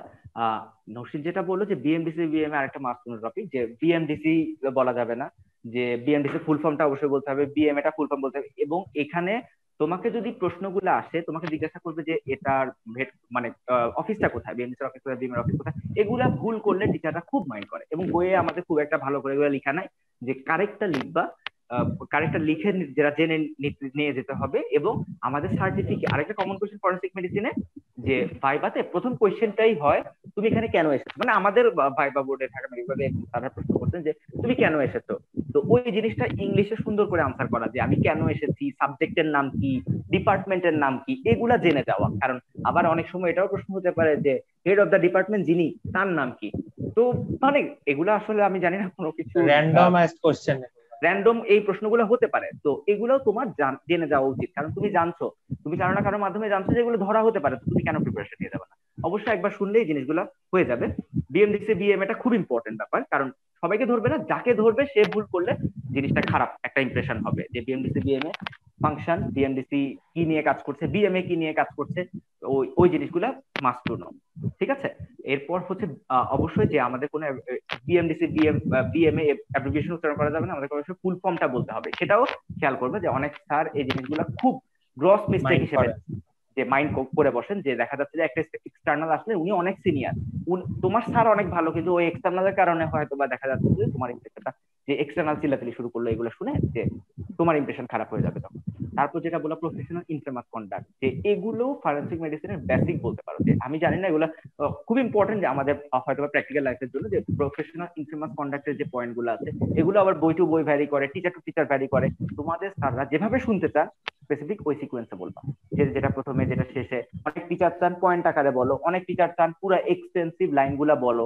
ঠিক আছে, ওটা ডিপেন্ড করবে, ওটা ওই অনুযায়ী তোমরা প্রিপারেশন নিবা। তোমরা অবশ্যই তোমাদের মেডিকেল কলেজের টিচাররা এবং তোমাদের ফ্রেন্ডরা যদি একটু ডিসকাস করো জিনিসটা হয়ে যাবে, এবং এই ডিসকাশন এই ওই বেস প্রিপারেশন নেওয়াটা আমার মনে হয় সবচেয়ে ওয়াইজ। এবং এরকম সিজনে যখন অলমোস্ট সব জিনিস আমরা ভুলে চলে এসেছি এবং প্রফিট প্রিপারেশন নিতে হবে, তো সেক্ষেত্রে এই কাজটা করাটা ওয়াইজ হবে। আর আরেকটা যে আর ডক্টর পেশেন্ট রিলেশনশিপ ফরেনসিক এবং মেডিকেল ইথিক্স আছে, মেডিকেল এটিকেট আছে, এগুলো ডেফিনিশন গুলো ইথিক্স এটিকেট এগুলো বক্স কোশ্চেনে পাবা। বক্স কোশ্চেনে এটিকেট আসলো, বক্স কোশ্চেনে হচ্ছে মেডিকেল এটিকেট বা ইথিক্স যেগুলো আসে ওগুলো যদি আসে ওগুলো ডেফিনেশন তোমাকে ফেস করতে হবে, আর বেশি কিছু নাই এখানে, জাস্ট ডেফিনেশনটা খুব ভালো করে বলতে হবে। আচ্ছা, একটা কোশ্চেন সম্ভবত এসেছে জেনেভা ডিক্লারেশন, জেনেভা ডিক্লারেশনটাও আমি মানে এটা কিভাবে বলবো আমি জানি না, যে জেনেভা ডিক্লারেশনের ব্যাপারটাও এটাও কিছু কিছু স্যার মনে করেন যে এটা হচ্ছে মাস্ট টু নো। গ্রিভিয়াস হার্টের মতো জেনেভা ডিক্লারেশনের যে 13টা পয়েন্ট আছে ওগুলো মুখস্থ বলতে হবে। তো আমি জানি টাফ, কিন্তু একটু প্রিপারেশন নিয়ে যাওয়া উচিত, যাতে করে তোমাকে যদি বলে তুমি অ্যাটলিস্ট এক নাগারে 2, 3, 4টা যদি তুমি বলে যাও তাহলে কিন্তু তুমি ডেঞ্জার ফ্রি হয়ে গেলা। এরপর যদি তুমি বলে যে না স্যার আমি যদি স্কিপ করে এসেছি, ওটা তুমি বলতে পারবা না, আমি ভুলে গেছি, এটা বললেও জিনিসটা সারা মানবেন না, এত কমন জিনিস তুমি কেন ভুলে গেলা। তো ওই জিনিসটা হচ্ছে একটু তারা অবশ্যই এটা মুখস্থ চাইবে, তুমি যতটুকু পারো করো, তবে আমি বলবো যে অ্যাটলিস্ট 4-5টা পয়েন্ট যদি তুমি টোটালি বলতে পারো তাহলে মনে হয় টিচার একটু মার্কস করতে পারেন। এবং আরেকটা ব্যাপার হচ্ছে এটার একটা ব্যাকগ্রাউন্ড হিস্ট্রি আছে, যে মেডিকেল জেনেভা ডিক্লারেশনটা কিভাবে আসলো। এর আগে বেশ কিছু বইয়ে তোমরা পাবা যে অনেক রকমের ডিক্লারেশন টাইপের এসেছিল, তো ওই জিনিসগুলা তোমাদেরকে একটু দেখে যেতে হবে। যদি তোমরা খুব ভালো করো ওগুলো আবার একটু হাই লেভেলের কোশ্চেন হয়ে যাবে, যে ওইগুলা সম্বন্ধে তুমি জানো কিনা, তুমি তো খুব ভালো জেনেভা ডিক্লারেশন বললা, তোমার ইমপ্রেশন খুব ভালো হয়ে গেল, এখন ওই প্রশ্নগুলো যে এগুলা তুমি পড়েছো কিনা, তখন তুমি যদি জাস্ট একটু ওই একটা দুইটা নামও বলতে পারো, দেখবা যে টিচাররা ওইটাই চায় যে 8-10টা আছে সব বলা দরকার নেই, তুমি একটা দুইটা নাম বলতে পারছো টিচাররা হ্যাপি। বাট যদি পাস করার জন্য বলতে চাও আমি বলবো যে জেনেভা ডিক্লারেশনটা অবশ্যই একটু দেখে যাওয়া উচিত, মুখস্থ যাতে 2-1 লাইন তুমি বলতে পারো। অনেক ধন্যবাদ ভাইয়া। আসলে আমরা দর্শক কিন্তু আজকে যে ব্যাপারটা আলোচনা করলাম মূলত আমাদের ওয়েপন্স বোর্ড এবং ওয়েপন্স বোর্ডের সাথে রিলেটেড যে টপিকগুলো নিয়ে আমাদের বক্স কোশ্চেন হয় প্লাস অসপি সেটা নিয়ে আলোচনা করলাম। আমাদের হয়তো আছে টক্সিকোলজি টপিকটা বাদ রয়ে গেল, ইনশাআল্লাহ আমরা সেটা নিয়ে আমাদের নাফিস ভাইয়ের সাথে একটা সেশনের আয়োজন করার চেষ্টা করব। তবে নাফিস ভাই আপনাকে অনেক ধন্যবাদ, যে আমাদের এটলিস্ট একটা উপকার হলো। দর্শক কিন্তু তোমরা নিশ্চয়ই বুঝতে পারছো যে একটা রোড ম্যাপ কিন্তু আজকে আমরা পেলাম, যে হ্যাঁ এই জিনিসগুলা ফরেনসিক মেডিসিনকে এইভাবে আমাদের জাজ করতে হবে, কোশ্চেন গুলাকে এভাবে জাজ করতে হবে, জিনিসগুলোকে বেছে ফেলতে হবে, জিনিসগুলোকে সিলেক্টিভ আকারে বেছে ফেলতে হবে, সব পড়তে হবে ব্যাপারটা এমন না। ভাইয়া যেরকমটা আমাদের বললেন যে হ্যাঁ বেছে পড়তে হবে, পাস করার জন্য পড়তে হবে, ভাইয়া যেরকমটা বললেন যে প্রথম টার্গেট আমাদের পাস করা, অতঃপর যার যেমন টার্গেট সেই অনুযায়ী পড়বেন। ভাই আপনাকে অনেক ধন্যবাদ। আসলে আপনার মূল্যবান সময় থেকে, অবশ্যই মূল্যবান সময় বলতে এই কারণে কারণ আপনি একটা মাইটি থার্ড প্রফ এক্সামিনি, সেখান থেকে আপনি আমাদের সেকেন্ড প্রফ এক্সামিনের জন্য যে সময়টুকু দিয়েছেন অলমোস্ট 1.5 আওয়ার, সেটার জন্য আপনাকে অশেষ ধন্যবাদ, এতটা কষ্ট করে আমাদেরকে সময় দেওয়ার জন্য। এবং দর্শক কিন্তু আপনারা যারা দেখছেন আমাদের প্রোগ্রামটা এত কষ্ট করে, আপনাদেরকেও ধন্যবাদ আমাদের এই সেশনটাকে উপভোগ করার জন্য। যদি আমাদের সেশন থেকে আপনাদের বা তোমাদের কি বলছি, যদি কোনো উপকার হয় সবচেয়ে বেশি খুশি হয়তো আমাদের নাফিস ভাই হবে, আর ভুল যেটুকু আছে সেটুকু আমাদের সবার জন্য তোলা থাক। অনেক ধন্যবাদ ভাইয়াকে, এবং সবাই ভালো থাকো, সুস্থ থাকো এবং স্বাস্থ্যবিধি মেনে চলো। তাহলেই হচ্ছে আমাদের সার্থকতা এই প্যান্ডেমিকের সময়, যে আমরা সুস্থ থেকে আমাদের সামনে যে যুদ্ধটা আসছে প্রফেশনাল এক্সাম আমরা অবশ্যই আমাদের মেডিকেল স্টুডেন্টের জন্য একটা যুদ্ধ, আমরা পুরো স্টুডেন্ট লেখা 4টা যুদ্ধ করি বড় বড়, এবং এটা আমাদের একটা যুদ্ধই বলা যায়। সেই যুদ্ধটা যেন আমরা সফলভাবে আমরা সেই যুদ্ধতে অবতীর্ণ হতে পারি এবং ফাইটটাকে ওভারকাম করতে পারি, সেই কামনাই থাকবে। নাফিসা ভাই, আপনাকে আরো একবার ধন্যবাদ জানাচ্ছি, অশেষ ধন্যবাদ। আমি এবং নসিন আফরিন আপনাদের হোস্ট হিসেবে। আচ্ছা, আমি একটু বলতে যাচ্ছি সাজিদ, তোমাকে অনেক অসংখ্য ধন্যবাদ অনেক সুন্দর সুন্দর কথা বলার জন্য। আমি মেডিবিকে ধন্যবাদ জানাচ্ছি আমাকে সুযোগ দেওয়ার জন্য, এবং আজকের সেশনে যারা জয়েন করেছে এবং লাইভ দেখেছে। আমি চেষ্টা করেছি অ্যাটলিস্ট আমি যতটুকু মনে আছে আসলে, যে যেহেতু অনেকদিন আগে ছেড়ে এসেছে সবকিছু ওইভাবে পুরোপুরি বলা পসিবল হয় না, আমি জানি যে আমি চেষ্টা করেছি আমার এক্সপিরিয়েন্স শেয়ার করার জন্য, এবং আমি খুব বেশি কিছু শিখাতে পেরেছি। আমি কখনোই সেটা মানবো না যে অ্যাটলিস্ট আমার দ্বারা যদি একটা স্টুডেন্টের উপকৃত হয় আমি নিজেকে থাকতে মনে করবো। ধন্যবাদ সাজিদ, ধন্যবাদ নসিন, ধন্যবাদ ভাইয়া। ধন্যবাদ ভাইয়া, ধন্যবাদ মেডিবিকে। তো আজকে আমরা এই সেশন এখানেই সমাপ্ত ঘোষণা করছি। সবাইকে ধন্যবাদ। আসসালামু আলাইকুম।